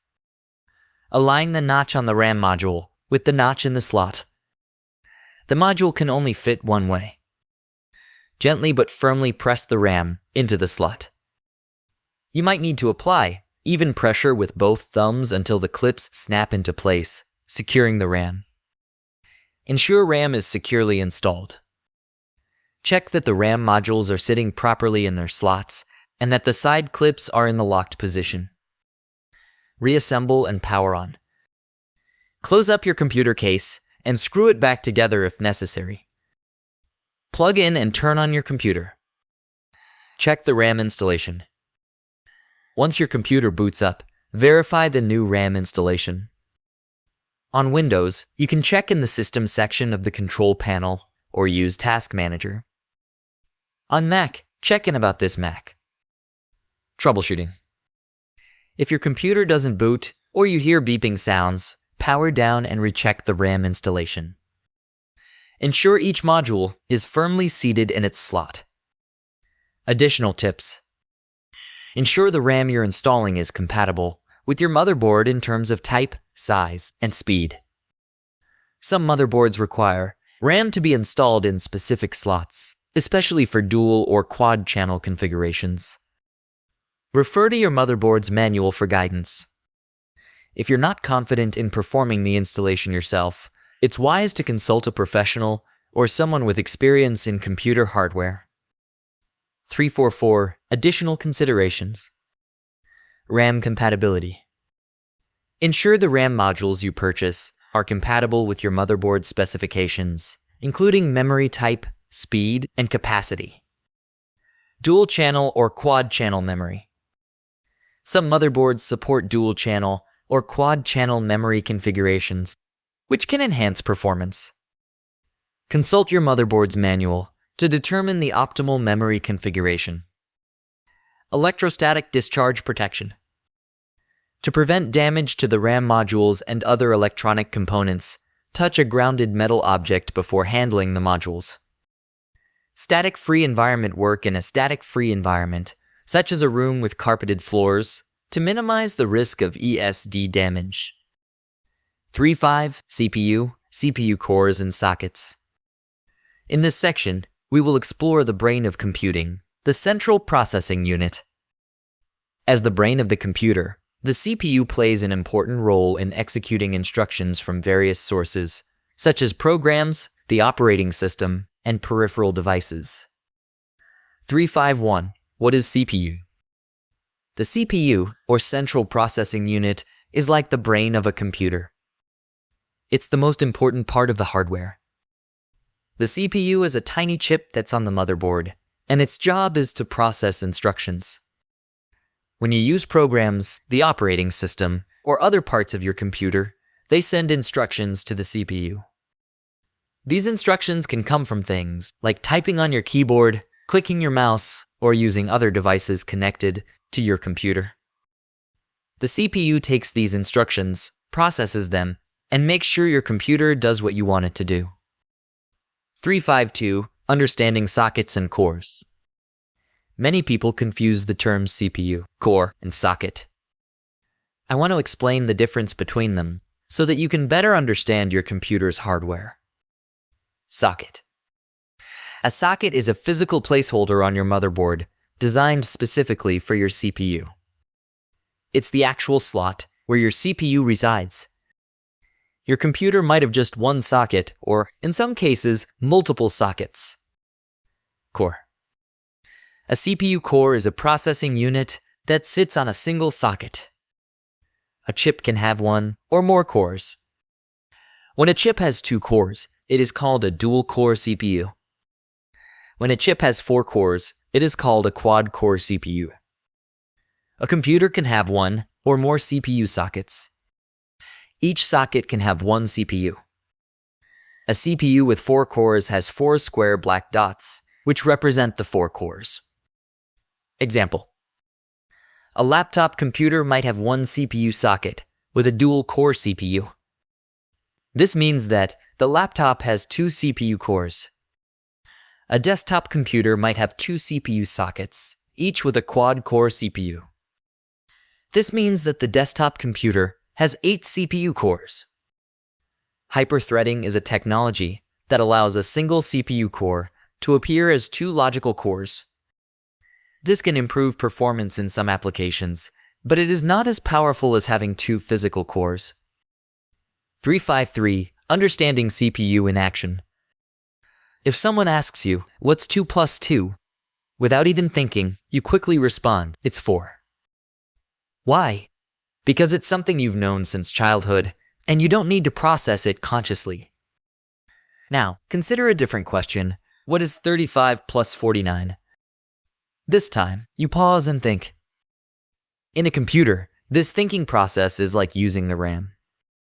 It stores the numbers 35 and 49, and then asks the CPU for help. The CPU is like the brain of the computer. It takes the numbers from the memory, performs the calculations, and gives you the answer. For example, it adds 5 and 9, carries over the 1, adds 1 and 3, and then adds 4 and 4. The result is 84. Once the CPU finishes the calculations, the answer is sent back to the memory, and you can spit it out, just like when you answered the math question. That's how the CPU works in a computer, similar to how your brain processes information. 354. Examples of common CPU configurations. Here are some examples of common CPU configurations. Single socket, dual core. This is a basic CPU configuration that is typically found in laptops and low-end desktops. It is suitable for basic tasks, such as web browsing, email, and word processing. Dual socket, quad core. This is a more powerful CPU configuration that is typically found in mid-range desktops and workstations. It is suitable for more demanding tasks, such as video editing, gaming, and software development. Quad socket, 8-core. This is a very powerful CPU configuration that is typically found in high-end desktops and servers. It is suitable for the most demanding tasks, such as 3D rendering, scientific computing, and machine learning. 355. How to choose the right CPU, CPU cores, and CPU sockets.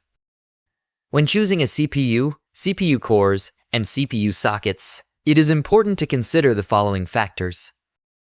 The type of applications that you will be using.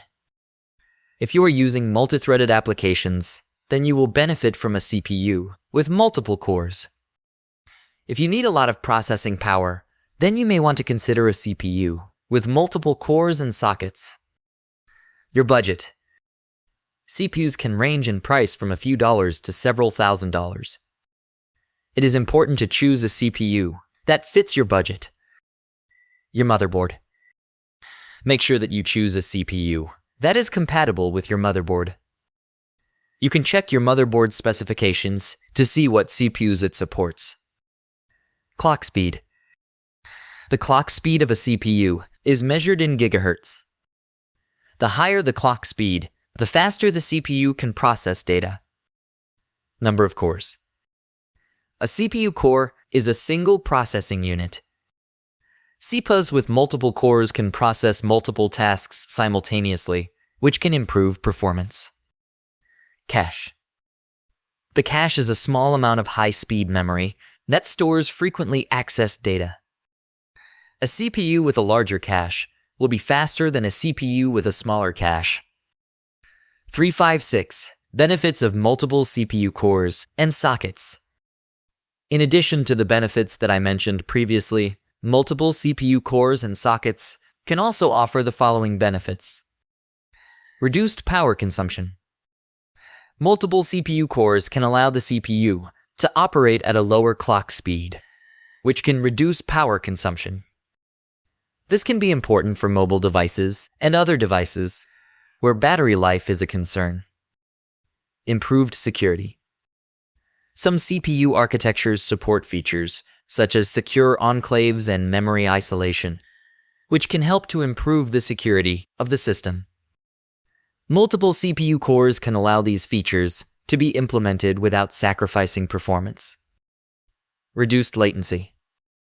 Some applications, such as real-time systems, require low latency. Multiple CPU cores can help to reduce latency by allowing the system to handle multiple tasks simultaneously. 3.6. Installing CPU. The CPU controls everything that our computer does.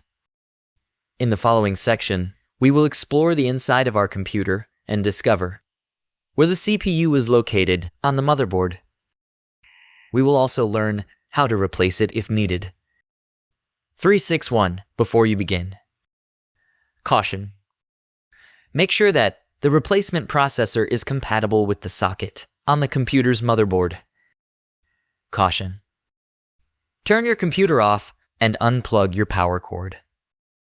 Caution. Discharge any static electricity by touching a large piece of metal that is grounded. 362. Instruction on installing and replacing CPU. Replacing a CPU can be a delicate process, so it's important to proceed with caution and ensure you have the right tools and environment. Here are the general steps. Gather your tools and materials. New CPU compatible with your motherboard. Thermal paste. Screwdriver. Anti-static wrist strap or mat. Prepare your workspace. Ensure a clean, static-free workspace. Ground yourself with an anti-static wrist strap or by touching a grounded metal object. Power down and open your computer. Shut down your computer and unplug it from the power source. Open the computer case. This usually involves removing screws or sliding off a panel. Locate the CPU. Find the CPU, which is located under the CPU cooler. Remove the CPU cooler. Carefully unclip or unscrew the cooler from the motherboard. Gently lift it away from the CPU. If it's stuck due to thermal paste, gently twist it to break the seal. Release the old CPU. Find the CPU socket lever on the motherboard and carefully lift it up to release the CPU lock. Gently lift the CPU out of the socket, handling it by the edges. Prepare the new CPU. Handle the new CPU by the edges. Avoid touching the pins or the surface.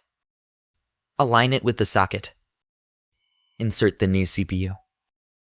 Carefully place the CPU into the socket, ensuring it's properly aligned and seated. Lower the socket lever to lock the CPU in place. Apply thermal paste. If your cooler doesn't have pre-applied thermal paste, apply a small pea-sized amount on the center of the CPU. Reattach the CPU cooler. Place the cooler back on top of the CPU. Secure it with clips or screws. Reassemble and test. Put back any panels or screws removed from the case. Plug in your computer and turn it on. Check the system BIOS to ensure the new CPU is recognized and operating correctly. Monitor temperature. Use a system monitoring software to check the CPU temperature, ensuring it stays within safe limits during use. Remember, each computer and CPU might have specific instructions or requirements. So it's a good idea to consult the manuals for your motherboard and CPU for any specific instructions or precautions. If you're not confident in doing this yourself, consider getting help from a professional. 363. Examining the CPU. So, some computers have two sockets. One socket has no CPU chip, and the other one has a CPU. Some computers come with only one CPU, but you can upgrade to two CPUs if you want to. If you look at the socket without a CPU, it has a little handle that you need to push back to open it. There's a little door that you can slide open on the left, and inside, there's a plastic placeholder. You can access the chips and circuits where you would actually put in your CPU. Now, for the socket with a CPU, you can open it the same way and take out the CPU. The CPU has a plastic cover where the fan sits to keep it cool. To install or replace it, there are grooves at the top and bottom that guide you to insert it correctly. After putting the CPU back in its place, close the door and put the handle back on to hold the CPU tight. Then you can put the fan back on. When you buy a new CPU, it will most likely come with a fan. 364. Types of CPUs. There are two main types of CPUs, Intel and AMD. Intel CPUs are generally more expensive than AMD CPUs, but they are also more powerful. AMD CPUs offer a better value for the money, but they may not be as powerful as Intel CPUs. When choosing a CPU, it is important to consider your needs. If you are a gamer or a professional who uses demanding software, you will need a more powerful CPU. If you are a casual user, you can get away with a less powerful CPU. 365. Here are some benefits of installing a new CPU. Improved performance. A new CPU can significantly improve the performance of your computer. This is especially true if you are upgrading from an older CPU. Increased multitasking ability. A new CPU can also increase your computer's multitasking ability. This means that you will be able to run multiple programs at the same time without experiencing any slowdown. Longer lifespan. A new CPU can also help to extend the lifespan of your computer. This is because a new CPU will be able to handle new software and updates more easily. If you are considering installing a new CPU, be sure to do your research and choose a CPU that is compatible with your motherboard and meets your needs.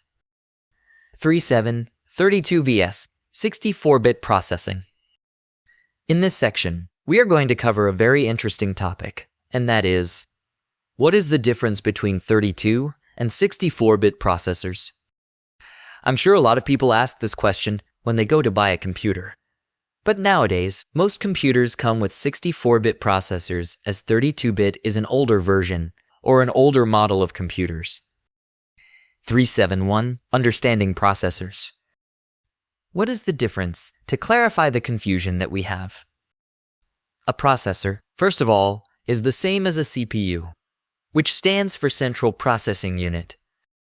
It processes the instructions that come from programs, the operating system, or other components in your computer.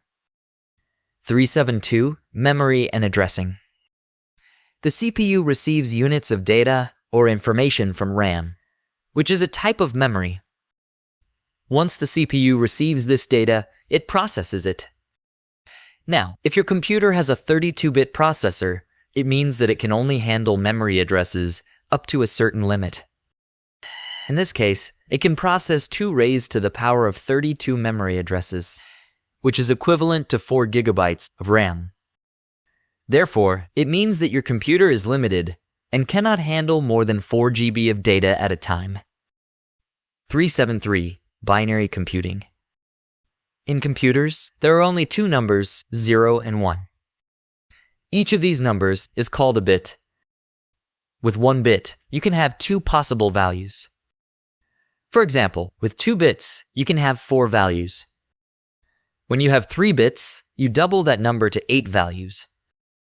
Let's take an example to understand this better. Imagine you want your computer to calculate the sum of 2 plus 2. It's important to know that there are 8 bits in 1 byte and 1e24 bytes in 1 kilobyte. Similarly, 1e24 kilobytes make 1 megabyte, and so on.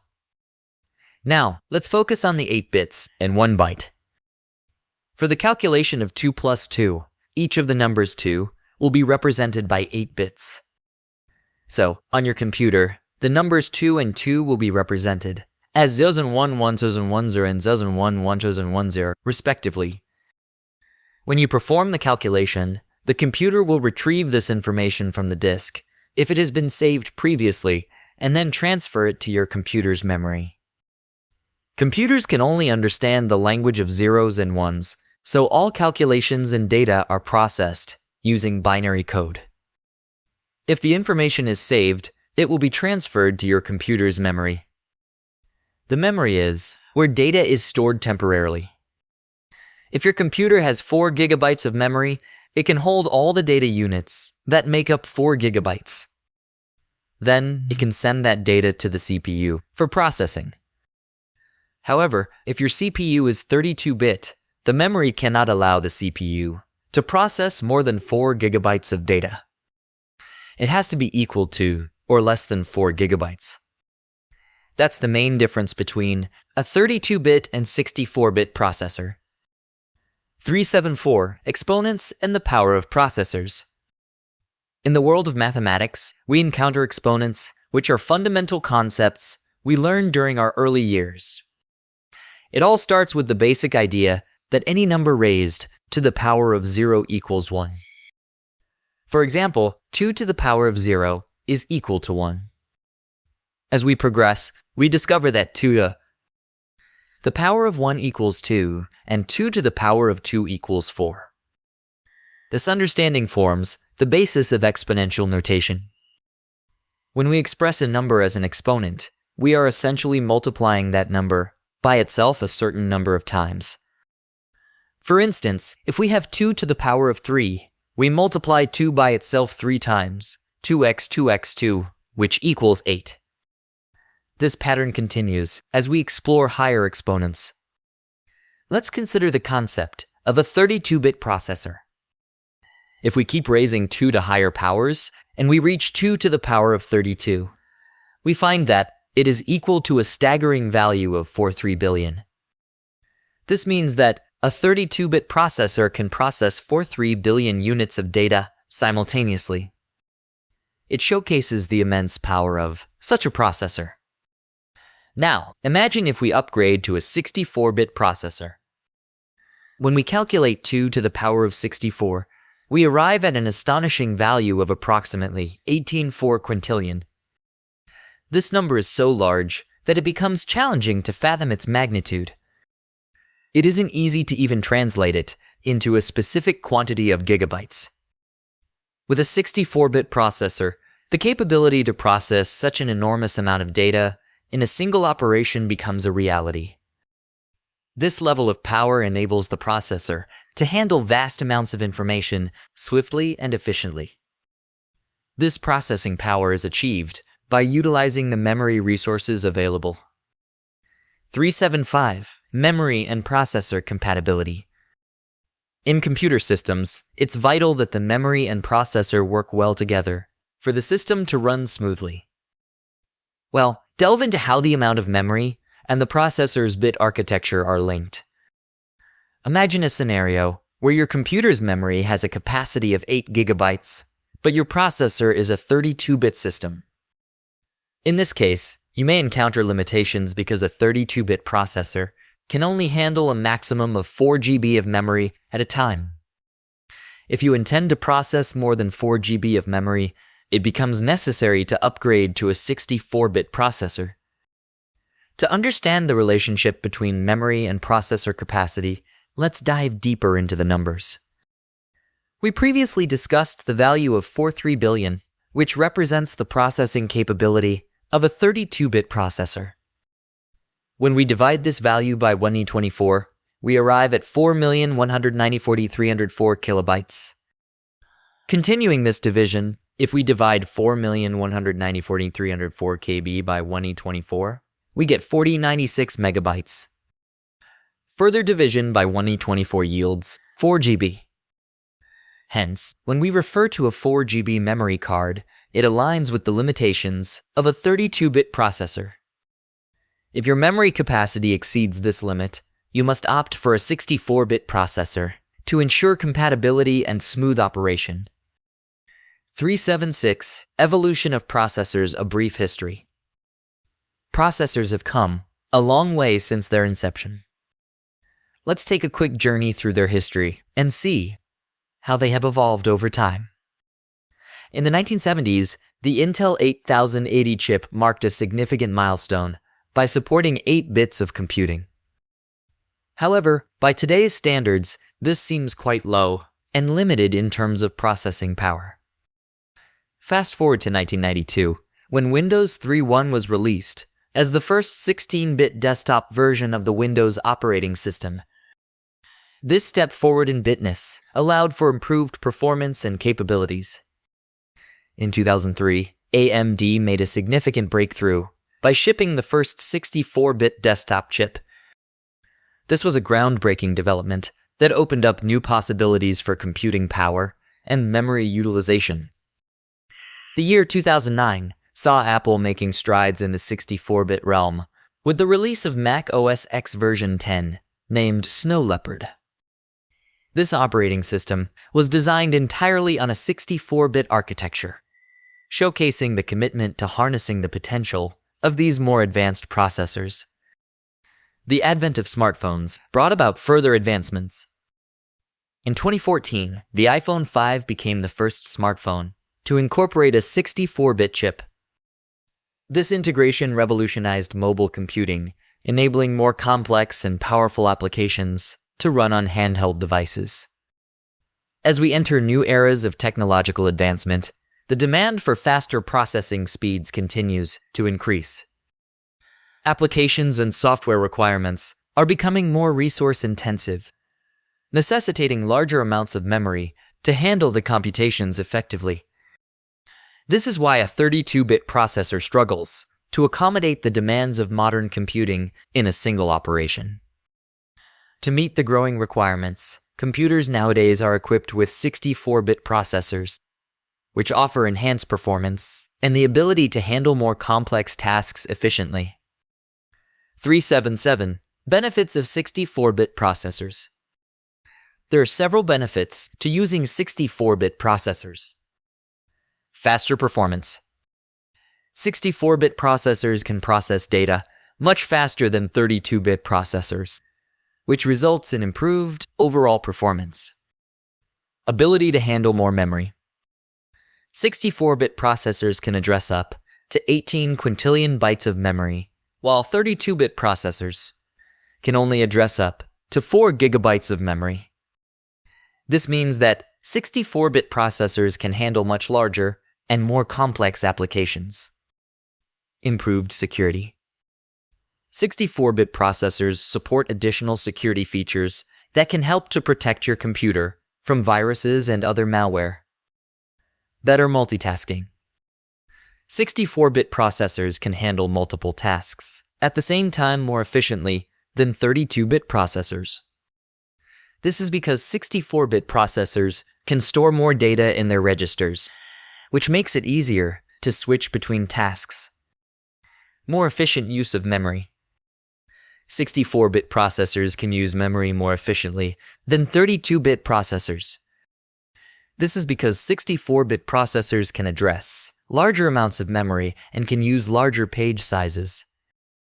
Improved support for virtualization. Virtualization is a technology that allows you to run multiple operating systems on a single computer. 64-bit processors provide better support for virtualization than 32-bit processors. 3.8 GPU.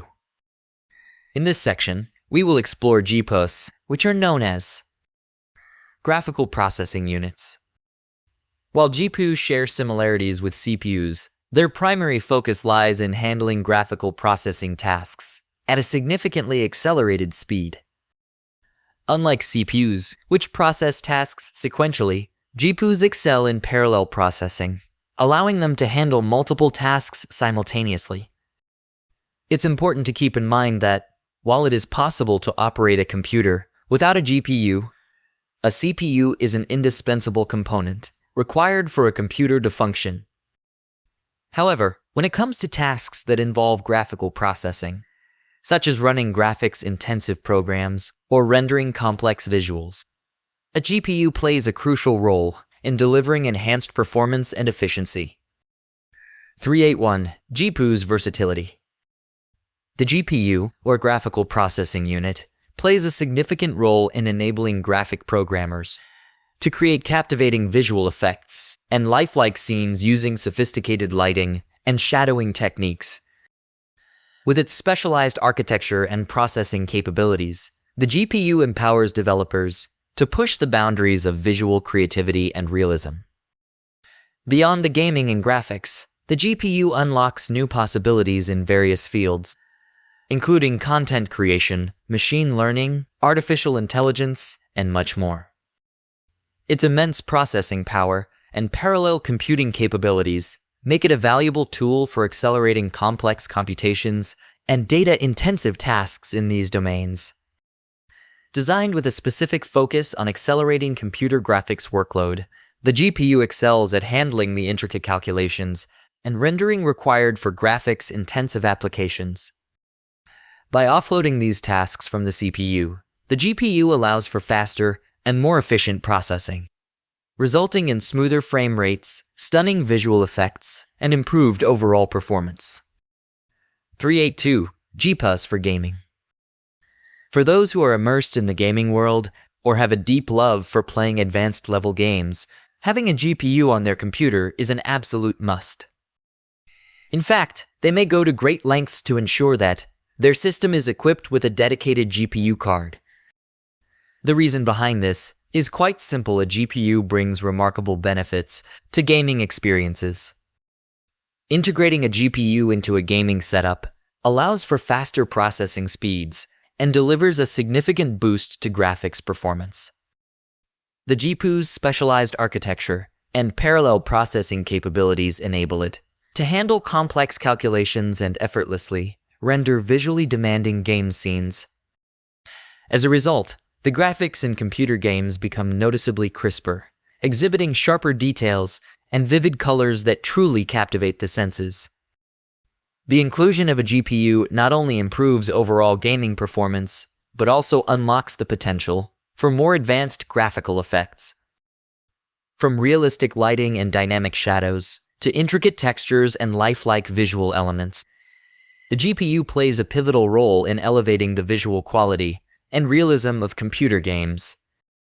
It takes gaming experiences to a whole new level, pulling players deeper into immersive virtual worlds. 383 Types of GPUs. When it comes to GPUs, there are two main types that you should be aware of. The first type is the integrated GPU, which bears a striking resemblance to a regular CPU. If you were to open up your computer and take a look inside, you would find that an integrated GPU is integrated or built in directly onto the motherboard.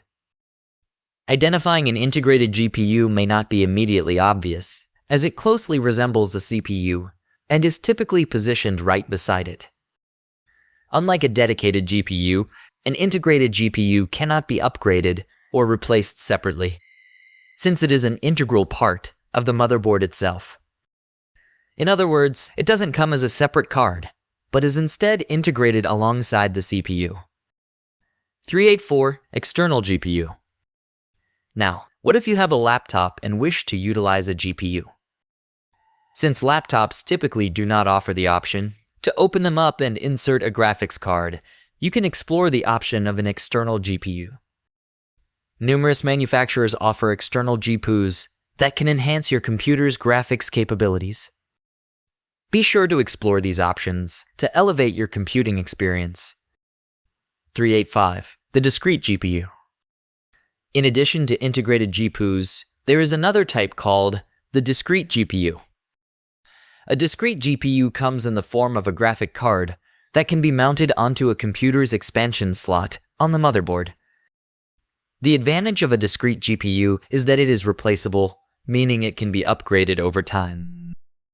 This allows you to keep up with the ever-evolving demands of modern graphics and ensures that your computer remains capable and up to date. A graphics card, which houses the discrete GPU, resembles a smaller version of a motherboard. It possesses its own dedicated memory and even includes a cooling fan to keep temperatures in check during intense graphical processing. For your computer to accommodate a discrete GPU, it needs to have an available expansion slot on its motherboard, where you can insert the graphics card. However, if your computer lacks an expansion slot, such as in the case of many laptops, inserting a discrete GPU directly into the system becomes unfeasible. But fear not, as there is an alternative solution. You have the option to purchase an external GPU from various manufacturers. These external GPUs are designed to provide the necessary graphics power for your computer, overcoming the limitations of built-in graphics on laptops or computers without expansion slots. It's worth exploring the range of external GPUs available to find one that suits your needs. A discrete GPU offers the advantage of upgradability and enhanced graphics performance. By attaching a graphics card to your computer's expansion slot, you can ensure that your system remains capable of delivering optimal graphical experiences. However, if your computer lacks an expansion slot, external GPUs provide a viable solution. The key distinction between a CPU and a GPU lies in their specific design and purpose, with the GPU being tailored to meet your graphical needs. 386. The GPU's benefits. The advent of GPUs has revolutionized the way we interact with computers, particularly in the world of graphics-intensive applications. Here are some of the key benefits of utilizing GPUs. Visual excellence. GPUs empower the creation of high-resolution images, realistic lighting effects, and intricate 3D models, bringing visual content to life with stunning detail and vibrancy. Enhanced performance. GPUs excel at handling multiple concurrent graphical tasks, ensuring smooth frame rates and responsive performance, especially in demanding gaming environments. Accelerated processing. GPUs can process massive amounts of graphical data in parallel, significantly reducing rendering times and improving overall system responsiveness. Versatile applications.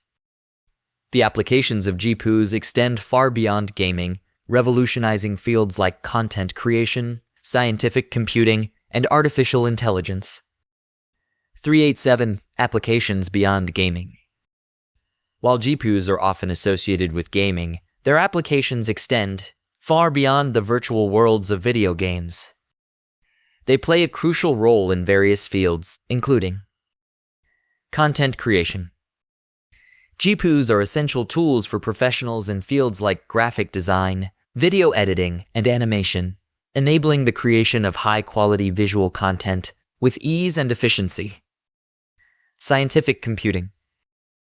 GPUs are increasingly utilized in scientific computing, accelerating complex simulations and data analysis tasks in fields like physics, astronomy, and engineering. Artificial intelligence. GPUs have become indispensable in the development of artificial intelligence algorithms, particularly in areas like machine learning and deep learning. 3.9. Hard disk drive. In this section, we will explore an essential component of computer hardware, the hard disk drive. To provide you with a clear understanding, let's begin with a simple definition sourced from Wikipedia. A hard disk drive is an electromechanical data storage device that uses magnetic storage to store and retrieve digital information, using one or more rigid, rapidly rotating disks, coated with magnetic material. To simplify further, a hard drive is the hardware component that stores all your digital content, such as documents, pictures, music, videos, programs, applications, and operating systems. 391. Functionality of hard drives. Hard drives can serve as either internal or external storage devices, offering flexibility based on your specific needs. For instance, an HDD can be mounted inside your computer, providing a permanent storage solution. On the other hand, if you require additional storage space for your files and documents, you have the option to attach an external hard disk to your computer. The hard drive functions as the long-term memory of your computer, in contrast to the short-term memory provided by RAM. When you initiate a program or open a document, it is temporarily saved in RAM. Any modifications or changes made to the program or document are also stored in RAM. However, once you close the document and save it, the data is transferred and permanently stored on your hard disk. By saving the information on the hard disk, the data is retained even when the computer is powered off. This ensures that your files and programs are accessible whenever you need them, even after restarting your computer. Additionally, when data is saved to the hard disk, it frees up the memory and RAM, allowing the system to allocate resources efficiently for other tasks. 392. Comparing hard drive to human memory. The concept of short-term and long-term memory can be related to the functioning of an HDD. Just like how the human brain stores information, the hard disk drive serves as a storage system for your computer. When I ask you about your second grade teacher, you may need to exert some effort to retrieve that memory. It's similar to accessing information from the hard disk drive in your mind. Although you might be able to recall the information within a few seconds, it can be challenging to remember it vividly since it is stored deeper in your memory just like files on a hard disk. On the other hand, if I ask you about your brother's name, you can easily provide the answer right away. This is because your brother's name is a part of your regular memory, similar to data that stays readily accessible in the computer's RAM. You use this information frequently, making it easily retrievable without much effort. 393. Physical layout of a hard drive. By opening up your computer and examining the HDD, you will discover an encasement resembling a rectangular casing. Upon further inspection, you will find the internal components of the hard disk. The hard disk consists of several platters, typically 4 in number. These platters resemble CDs or DVDs, but are stacked together within the hard drive. They are connected by a central component, known as the spindle. The spindle enables the platters to rotate and spin smoothly. Additionally, there is a slider, which acts as the head responsible for reading and writing data on the platters. The combination of the spinning platters and the reading-writing head allows for the storage and retrieval of data on the hard disk drive. As the head moves across the platters, it can access the information stored on them. This mechanism enables you to both write new data onto the disk and read existing data from it. 394. Data storage on hard disk platters. By examining the components of the HDD, we can gain insights into the storage process. The HDD consists of one or more platters, which can be compared to CDs in appearance. These platters are responsible for holding the data. Let's consider the example of 2 platters positioned in the middle. To ensure stability and rotation, the platters are held in place by a spindle. Within the HDD, there are arms that play a crucial role in data retrieval and storage. Each arm is equipped with a small head at its tip, which is responsible for reading, writing, and manipulating data. If we observe closely, we can see that underneath the first disk, there is another arm positioned to access the second disk. Similarly, if a third disk is present, there will be a corresponding arm assigned to it. Each arm has its own head for data operations. In the case of 3 platters, there will be 3 arms, each dedicated to its respective disk. These arms work in unison to ensure the smooth functioning of the HDD. Moving on to the concept of tracks, imagine them as elongated paths similar to a running track. Each platter consists of numerous tracks, and each track is further divided into sectors. These sectors are the building blocks of data storage. Inside each track sector, you will find small blocks or chunks representing the actual files saved on your computer, such as images, videos, or text files. When you save a file, it is stored in these track sectors, bit by bit. In situations where the first platter doesn't have enough space, the data may be stored on the second platter, utilizing a different arm and head to place it in the corresponding sector.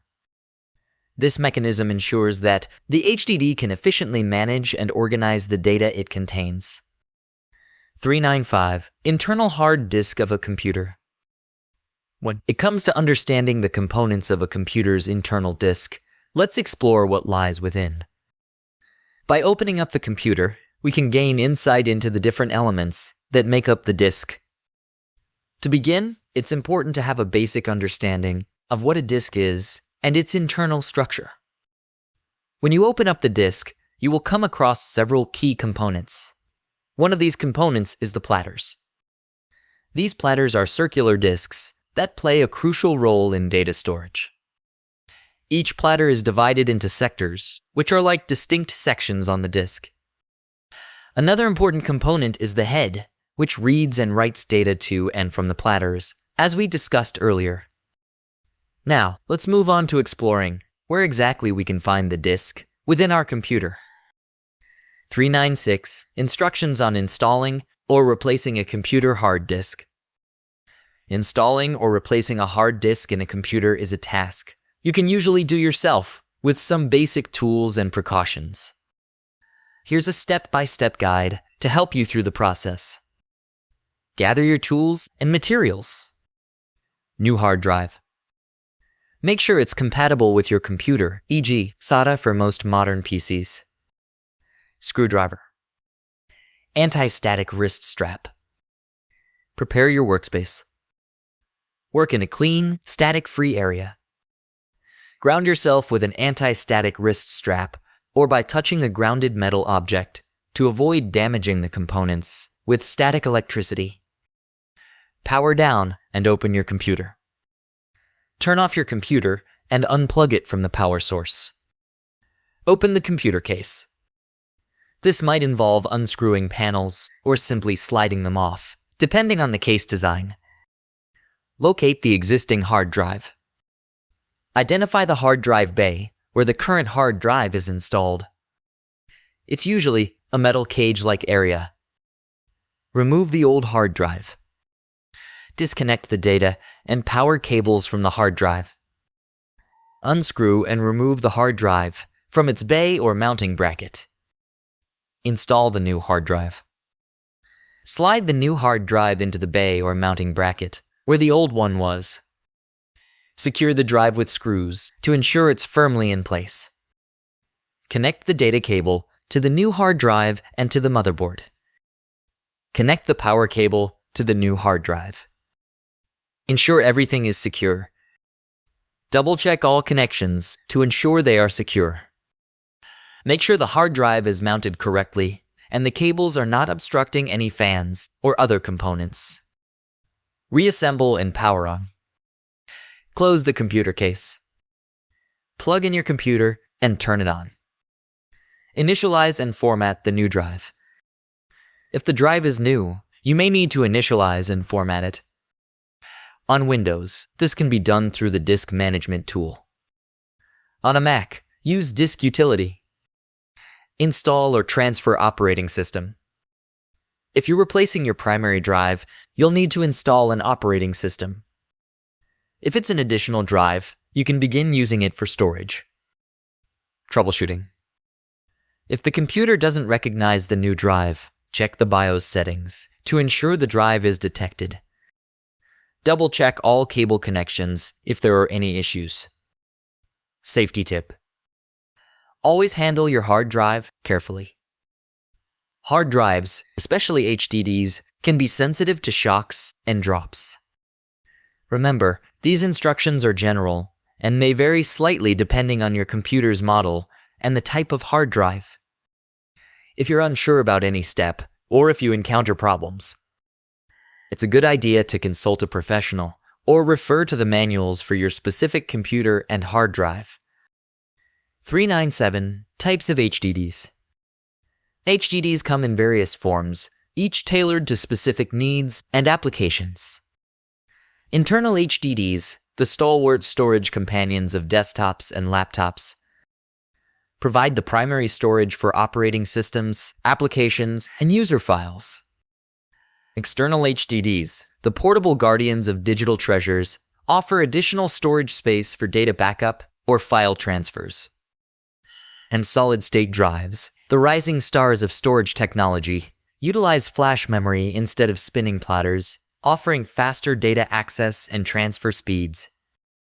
310 Motherboard.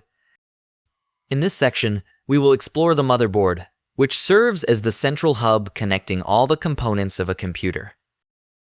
Think of it as the base that brings everything together and facilitates communication between various parts. The motherboard is the main circuit board that resides within the computer. It can be visualized as a flat surface covered with many transistors, each serving a specific purpose. On the circuit board, you will find various slots and sockets that accommodate different components. One of the essential features of the motherboard is the presence of memory slots. These slots allow you to insert RAM modules, which play a vital role in storing and accessing data quickly. Additionally, the motherboard provides CPU sockets, where the processor or brain of the computer is installed. Furthermore, the motherboard offers slots for connecting other devices. These slots enable you to attach components such as the hard drive, optical drive, video card, sound card, and many other internal components. By having these slots, the motherboard acts as a unifying force, bringing all these elements together in one cohesive system. Not only does the motherboard connect internal components, but it also provides the means to attach external devices. For instance, you can connect peripherals like a keyboard, mouse, printer, or external storage devices to the computer through the ports located on the motherboard. 3.10.1 Power Distribution. The motherboard is responsible for distributing power to all the components in the computer system. To begin the process of distributing power, you must connect the power source to the motherboard. Once the motherboard receives power, it is responsible for distributing it to all other components within the computer. This ensures that each component receives the necessary power to function effectively. The motherboard is known by different names, including the main board, main circuit board, or logic board. However, in most cases, it is commonly referred to as the motherboard by both users and technicians alike. 3.10.2 Leading motherboard manufacturers. Leading motherboard manufacturers have gained recognition in the market for their high-quality products and innovation. Let's take a look at a few of them. Intel. Intel is a well-known name in the technology industry and is highly regarded for manufacturing a wide range of computer components. They have established themselves as a leading manufacturer of motherboards, offering reliable and high-performance options. Asus. Asus is a popular brand that has made a significant impact in the motherboard market. They are known for their extensive selection of motherboards catering to various user needs, from gaming enthusiasts to professionals. Asus motherboards are recognized for their durability and advanced features. AOPEN. AOPEN is another reputable manufacturer that specializes in producing motherboards. They have a solid reputation for delivering reliable and stable motherboards suitable for both consumer and business use. AOPEN motherboards are known for their compatibility and efficiency. ABIT. ABIT has been a prominent player in the motherboard industry, known for their focus on creating high-performance motherboards for gaming enthusiasts and overclockers. Their motherboards are often praised for their robust designs and advanced overclocking capabilities. BioStar. BioStar is a manufacturer that offers a range of motherboards, known for their affordability without compromising on quality. They cater to different user requirements, including budget-friendly options for entry-level users. Gigabyte.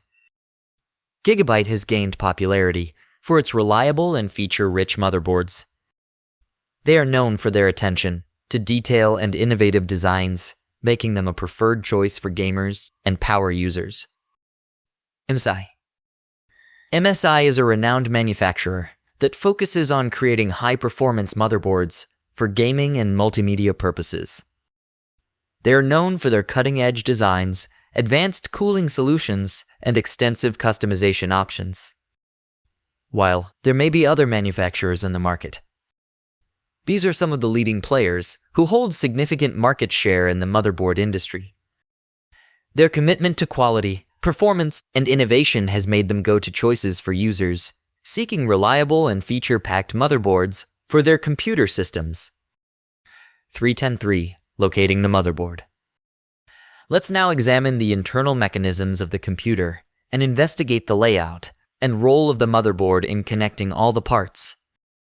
Turn off your PC. Ensure your computer is turned off and unplugged from any power source to ensure safety. Open the computer case. Depending on your PC's model, you might need a screwdriver to remove the side panel or case cover. Some cases have thumb screws or a tool-less design that allows easy access. Locate the motherboard. Once you have the case open, the motherboard is the large circuit board attached to the opposite side of the case, where you removed the panel. It's where most of the computer's components connect, including the CPU, RAM, and storage drives. Identify key components. The motherboard houses several critical components. CPU socket. The location, where the computer's processor is installed. RAM slots, where the memory modules are inserted. Expansion slots, PCIe slots used for graphics cards, sound cards, and other expansion cards. Power connectors, where the power supply unit connects to supply power to the motherboard and its components. SATA ports, connectors for data storage devices like SSDs and HDDs. Rear I/O panel, the back part of the motherboard with USB ports, audio jacks, network connections, etc., which is accessible from the outside of the case. The motherboard itself contains various circuits and transistors that contribute to its functionality.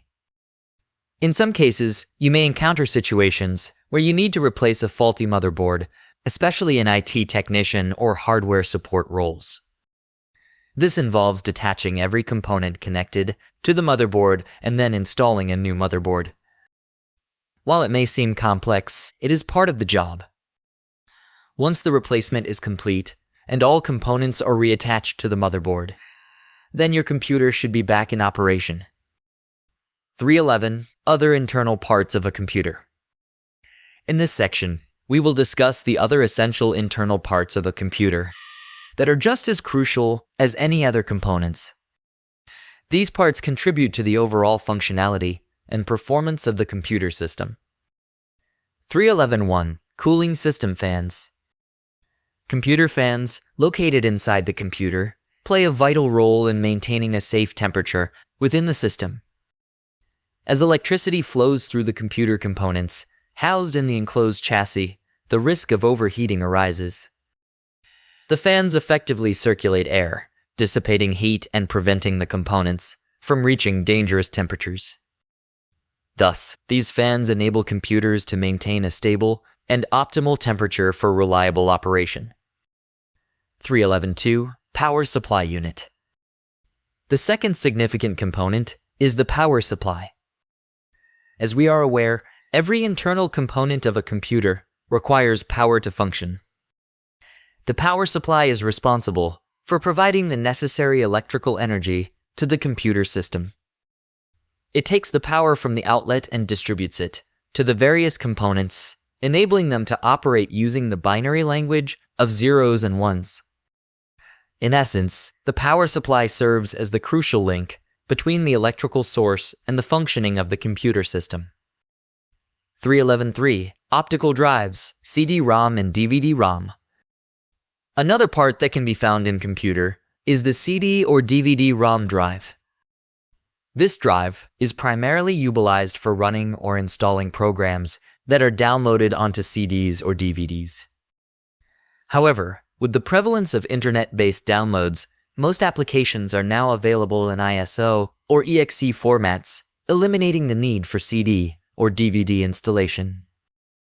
Similarly, movies are commonly streamed on platforms like Amazon or Netflix, rendering physical media obsolete. While some computers may still include CD-ROM drives, the majority of modern computers no longer come equipped with this feature. 311.4. PCI expansion slots. The number of these slots may vary depending on the computer's size and power, ranging from 2 to 10. These slots are located on the motherboard and serve the purpose of adding extra cards or expanding the functionality of the computer. For instance, you can attach additional network cards or graphic, video cards to these slots, enabling the addition of more resources to your computer for enhanced performance. 311.5. Network cards and ports.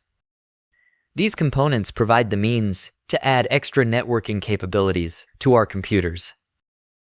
On one hand, we have network cards that can be added separately, allowing for additional networking options. On the other hand, there are network ports already integrated into the motherboard, which come pre-installed with the computer, providing convenient networking connectivity right out of the box. 311.6. Exploring other components of the computer. Let's start with the fans. Depending on the computer's size and power, there can be multiple fans inside. One important fan is attached to the CPU, serving to cool it down. This fan is connected to a metallic piece resembling a radiator and sits on top of the CPU. Additionally, there are main fans that help regulate the overall temperature of the computer, ensuring that all the internal components remain at a safe operating temperature. The number and size of fans may vary depending on the computer's specifications. Moving on, let's discuss the power supply unit. Although it is sometimes referred to as a battery, especially in tower computers, it is actually a power outlet located at the bottom of the computer. It is connected to the entire CPU and provides the necessary power supply. The PSU has 2 fans attached to it and is quite long in size. The white ports on the PSU are used to connect it to the motherboard, which serves as the central hub for all the computer's components.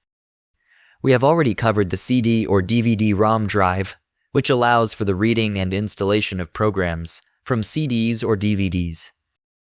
Next, let's talk about the network card. On the motherboard, there is a built-in network card that enables internet connectivity. It acts as a port for connecting an Ethernet wire. However, if you require additional network cards or ports, you can install them on the PCI expansion slots. Another important component is the video card, which is responsible for enhancing graphics and outputting video to the monitor. If desired, you can connect a storage device to the computer as well. It's worth noting that modern networks often utilize fiber connections. However, fiber cards are not typically included with computers and need to be separately ordered and installed. 3.11.7 Other essential components. In addition to the parts mentioned earlier, there are some other things that also play a role in making the computer work well. These include heat sinks. These metallic structures absorb heat from hot components, transferring it to the surrounding air for dissipation. Dust filters. These filters prevent dust particles from entering the computer and clogging its components, ensuring optimal airflow and cooling. Cables. Cables connect the various internal components, carrying data, power, and other signals throughout the system. Connectors.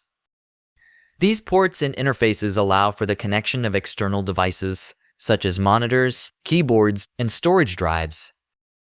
The internal components of a computer work in seamless harmony to provide the power, processing, and connectivity that we rely on for our daily computing tasks. From the fans that prevent overheating to the network cards that connect us to the digital world, each component plays a vital role in the computer's overall operation. These components, carefully designed and meticulously assembled, form the intricate machinery that powers our digital lives. 3.12 External components of a computer. In this section, we will explore the external components of a computer. While many of you may already be familiar with these components, let's take a moment to review them briefly. 3.12.1 The monitor. The very first thing that we usually see attached to a computer is a monitor. The monitor serves as the visual interface, allowing us to see precisely what is happening on the computer. 3.12.2 Keyboard and mouse. To interact with our computer, we rely on input devices, such as the keyboard and mouse. These devices allow us to execute commands and control the computer's actions. We use the keyboard and mouse to communicate our instructions to the computer, which then carries out the requested tasks. Once the computer completes its executions, the results are displayed on the monitor for us to see and verify. 3.12.3 Printers.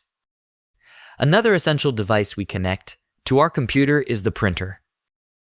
When we want to print a document, we can send the command or instructions from our keyboard or mouse to the printer, which will then print the document for us. Additionally, the printer serves as an input device when we want to scan a copy of a document and save it on our computer. It offers various functionalities like scanning and photocopying, making it a versatile device for both input and output purposes. 3.12.4 Webcams. In today's virtual work environment, webcams have become a popular external component. Many of us use webcams that are connected to our computers via USB. These webcams capture our video, allowing us to participate in virtual meetings, conferences, and online communication. 3.12.5 Headphones and microphones. When using our computers extensively for communication purposes, having a headphone with a microphone becomes vital.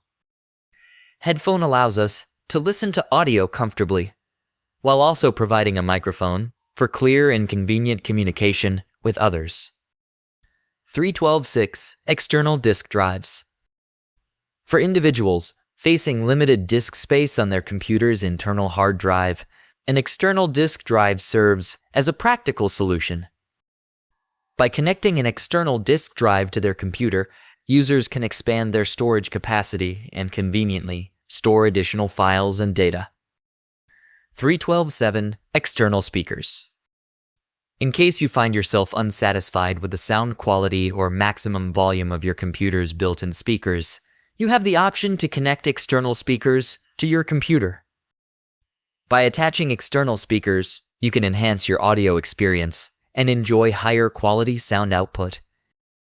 3.12.8 Computer peripherals. The external components of a computer, also known as computer peripherals, refer to the additional devices or components that are connected to a computer. When someone asks if you have a specific computer peripheral, they are referring to a component that is separate from the main computer unit itself. These peripherals enhance the functionality and capabilities of the computer system. 3.13 Hardware manufacturers. Having a strong understanding of computer hardware, it is essential to expand our knowledge and familiarize ourselves with hardware manufacturers. These are the individuals or companies responsible for manufacturing the computer hardware we use. By learning about hardware manufacturers, we gain insight into the sources and origins of the hardware components that make up our computer systems. 3.13.1 Dell EMC. Dell and EMC play a significant role in the computer technology industry. Founded in 1984 by Michael Dell, it is an American multinational corporation that specializes in the development, sales, repair, and support of computers and related products and services. Notably, Dell acquired EMC, a prominent storage company, in 2015. Many of our workstations, laptops, and computers are manufactured by Dell or HP. Additionally, Dell is widely recognized for its manufacturing of servers, particularly in the corporate world, where Dell's stackable servers are commonly utilized. 3.13.2 HP. HP, also known as Hewlett-Packard, is a significant participant in the computer technology sector. This American multinational company, headquartered in Palo Alto, California, has been a key developer and provider of a wide range of hardware components. Founded in 1939 by Bill Hewlett and David Packard, HP gained further prominence through its merger with Compaq in 2022. The company's name, Hewlett-Packard, is a combination of the founders' last names. Notably, HP is a significant manufacturer of servers utilized in the corporate world. 3.13.3 IBM.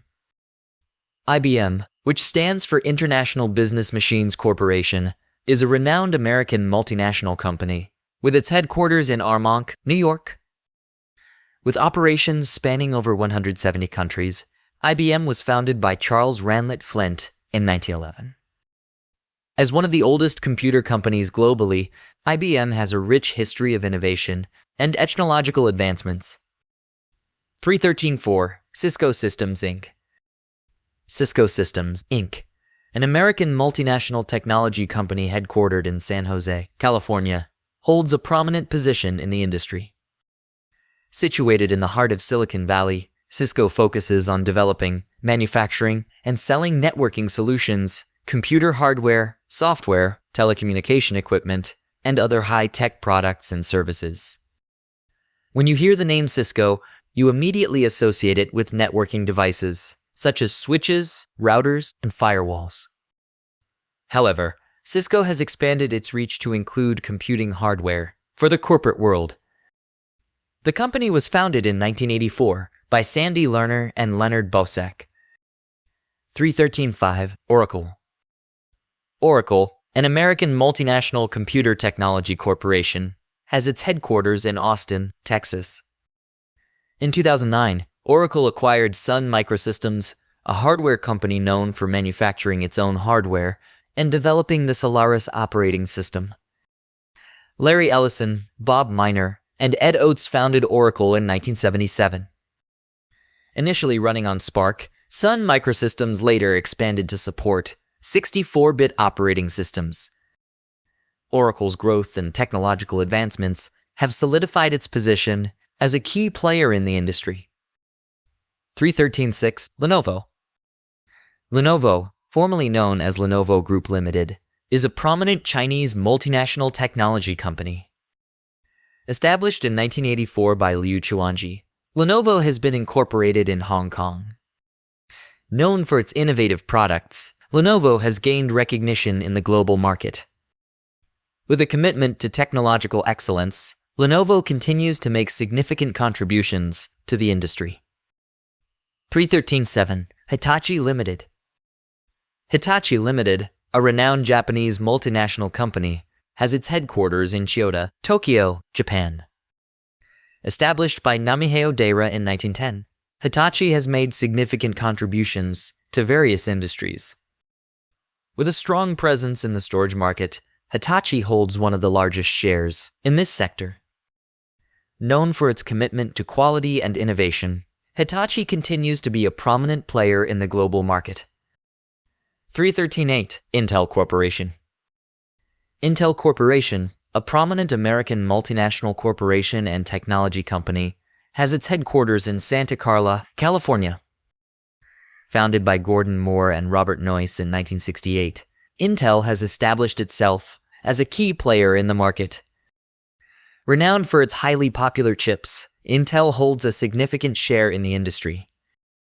In addition to its renowned product line, Intel has also ventured into manufacturing high-end servers, further expanding its reach in the technology sector. In the corporate world, we often encounter computers and servers manufactured by Intel. As you step into the world of IT, it's crucial to familiarize yourself with key companies in the industry. Understanding the hardware they manufacture, including the specific models and series available in different years, as well as their current offerings, is essential knowledge. Consider the power and specifications that accompany these devices, as they play a vital role in meeting your hardware and resource requirements. Prepare yourself for a comprehensive exploration when it comes to purchasing or acquiring the hardware you need. Stay informed and make informed decisions in this dynamic landscape. 314 Computer Comparison with Human Body. Did you know that computers were built based on comparisons to the human body? It's true. Many features we find in computers are derived from our own bodily functions. Let's briefly examine the similarities and differences between our physical bodies and these incredible advancements in technology. 314.1 Long-term memory. In the world of human physicality and traditional computing, the first notable similarity lies in the presence of long-term memory. Similar to how our brains store our long-term memories, computers have a part called a hard disk drive. This crucial part holds a large amount of data for a long time, reflecting our own capability to store memories. 314.2 Short-term memory. Another similarity between human minds and computers in terms of short-term memory. Both our brains and computers use a component called RAM to store and retrieve information while the system is in use. This type of memory allows for fast access to data during computer operation, reflecting the function of our own short-term memory. 314.3 The brain and CPU. When it comes to performing complex calculations, analysis, and computations, our brain takes center stage as the vital organ in our body. In the world of computers, the CPU serves as the brain, carrying out different tasks and handling data with impressive speed and effectiveness. Both the brain and CPU serve as the powerhouses of computation in their respective domains. 3.14.4. The soul and operating system. Our physical form is of little importance in the world of humanity without the existence of a soul. It is the soul within us that gives life and meaning. Similarly, in the world of computers, the operating system acts as the soul, providing essential instructions and guidance to the various components of the computer. Without the operating system, the computer would lack functionality and purpose, much like a lifeless body without a soul. 3.14.5. The backbone. In our bodies, the backbone serves as a transportation and communication system, connecting various body organs and facilitating their coordination. Similarly, in computers, the motherboard plays a crucial role in enabling communication between different components. It serves as the central hub, allowing data and instructions to flow smoothly and efficiently throughout the computer system. The motherboard acts as the backbone, ensuring seamless connectivity and coordination within the computer. 3.14.6. The heart. The heart, often mistaken for a CPU, serves the critical function of pumping blood throughout the entire body. Likewise, in the world of computers, electricity is crucial for their operation and for supplying power to other parts. Just as the heart ensures the body's vitality, the power supply is necessary for the computer to operate effectively and facilitate communication between its various parts. Without this essential source of energy, both our physical bodies and computers would have difficulty operating at their best capacity. 3.14.7. The body and chassis. Just as our body encloses and protects our internal organs in the world of computers, we use the term chassis to describe this protective covering. The chassis is responsible for containing all the essential components that make up the computer. It acts as a sturdy framework, safeguarding the delicate internal machinery and ensuring their proper functioning. In both our physical bodies and computer systems, the body or chassis plays a vital role in providing structure, protection, and support. 3.14.8. The senses. Our human experience is enriched by our senses, which allow us to perceive and interact with the world around us. Sight, our ability to see, relies on our eyes. Sound or hearing is made possible by our ears. Touch, whether through our hands, feet, or any part of our body, enables us to feel and be aware of our surroundings. Smell, experienced through our nose, allows us to detect pleasant scents, like food or roses. Lastly, taste, experienced through our tongue, helps us discern the flavors of food and determine what is enjoyable or unpleasant. These 5 senses collectively form the foundation of our sensory perception, enhancing our understanding and enjoyment of the world. 3.14.9. Senses of a computer. When it comes to computers, we can make comparisons between how they work and our own senses. First, let's explore the sight, or eyes of a computer.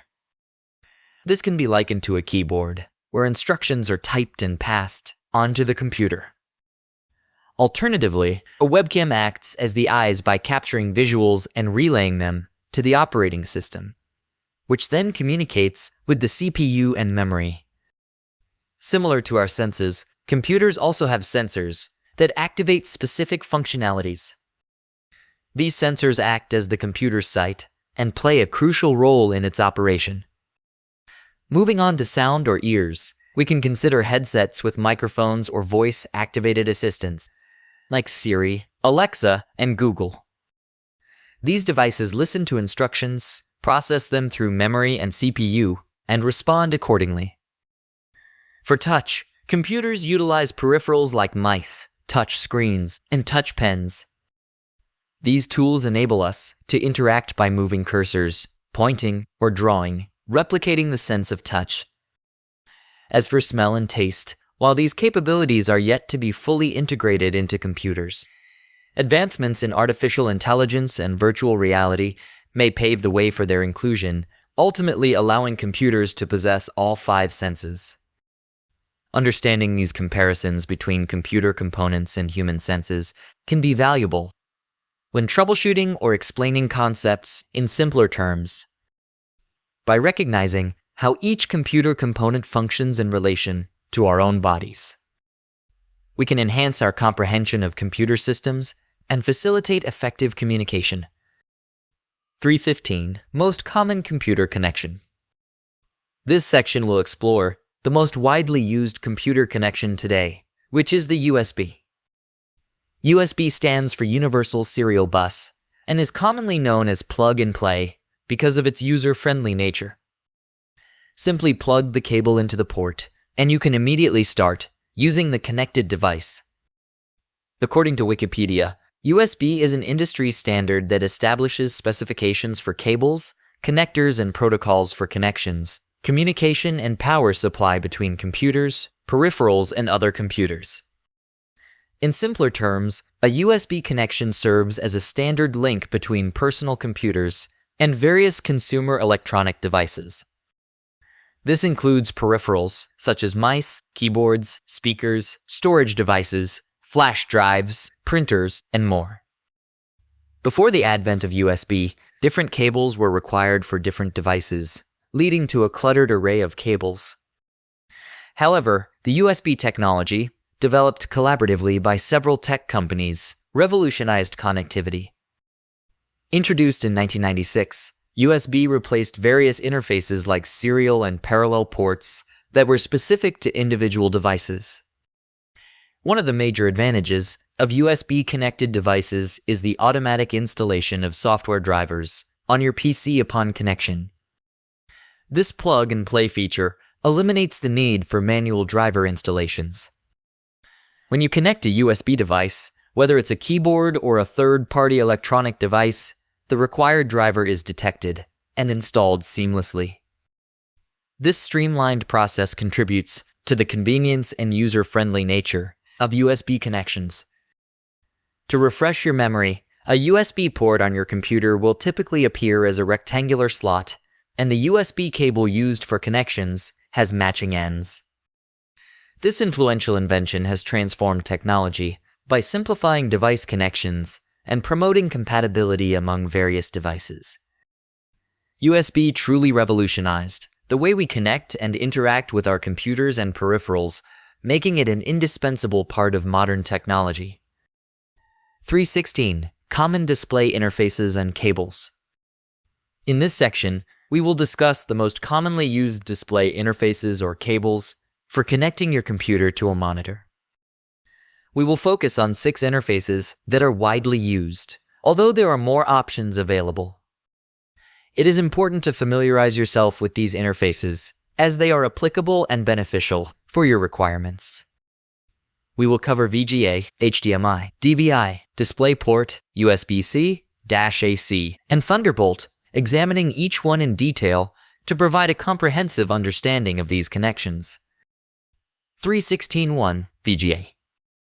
VGA, short for Video Graphics Array, was the widely used analog interface for connecting PCs to monitors before the introduction of DVI, HDMI, and DisplayPort.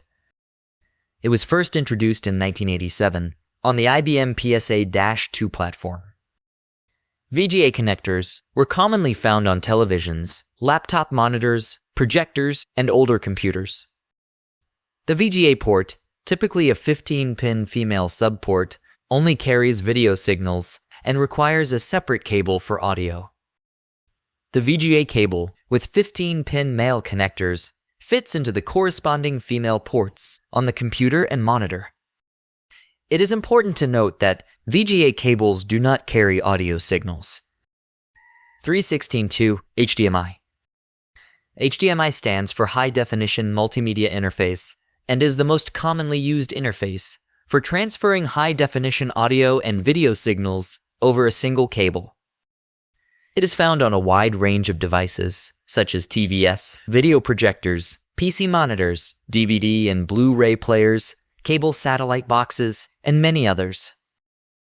Unlike VGA, HDMI is capable of transferring more data and carries audio signals as well. It offers a significant improvement over VGA, eliminating the need for a separate audio cable. HDMI comes in different types, including Type A, Type C, and Type D, catering to various devices such as cameras, camcorders, tablets, and smartphones. In cases where the device has a different port size, adapters can be used to connect the HDMI cable. 3.16.3 DVI. DVI, which stands for Digital Visual Interface, is a video display interface developed by the Digital Display Working Group. It was created to establish an industry standard for transferring digital video content from video display controllers to computer monitors. However, with the advent of newer technologies like HDMI, DVI connections are becoming less common. While DVI is still found on graphics cards, it functions similarly to HDMI in terms of video signal transmission, but without audio capability. DVI connectors come in single-link and dual-link variations, with higher pin counts supporting higher bandwidth and resolutions. Like HDMI, DVI also has mini and micro versions. It is important to note that DVI is considered obsolete technology and is gradually being phased out. 3.16.4 DisplayPort. DisplayPort is a versatile interface primarily used to connect video sources to display devices like computer monitors. It has the capability to carry audio, USB, and other data formats. DisplayPort was designed as a replacement for VGA and DVI interfaces. It offers backward compatibility with HDMI and DVI through active or passive adapters. Similar to HDMI, both ends of the DisplayPort cable are the same, allowing for flexible. Additionally, there is a mini DisplayPort variant available, originally developed for smaller devices such as mobile devices. While early versions of mini DisplayPort had the same maximum resolution as the standard DisplayPort, newer versions can handle higher bandwidth and provide higher resolutions. If needed, adapters can be used to connect a standard DisplayPort and a mini DisplayPort on a computer. 3.16.5 USB-C. USB-C, which stands for Universal Serial Bus Type C, is one of the fastest and most advanced technologies available. It is commonly found on newer laptops and mobile devices. USB-C allows for high-speed data transfer, reaching up to 10 gigabytes per second, making it significantly faster than traditional USB ports. USB-C cables can deliver 4K Ultra HD video and audio, and the standard supports both DisplayPort and HDMI. In most cases, you won't need an adapter if your devices support USB-C, but adapters are available for older displays. The USB-C connector has a rounded, smaller shape compared to the square shape of older USB ports, and it carries data, video, and charging capabilities at a faster rate than regular USB connections. 3.16.6 Thunderbolt. Thunderbolt, often referred to as Thunderbolt T ports, has a similar appearance to USB-C ports on computers, and the physical connector is the same. Thunderbolt 3 offers lightning-fast data transfer speeds of up to 40 gigabytes per second, which is twice as fast as the fastest USB Type-C ports that can reach 20 gigabytes per second. With Thunderbolt, you can transfer data at a much faster rate, enjoy clearer displays with higher resolutions, and experience faster device charging. While Thunderbolt uses the same connector as USB-C, you can identify Thunderbolt ports by the thundering arrow symbol, indicating their support for Thunderbolt-specific functions like charging and display capabilities. These are the most common display interfaces and cables used today. It's important to focus on USB Type-C and Thunderbolt technology as they are widely utilized, and you will likely encounter them frequently in your work.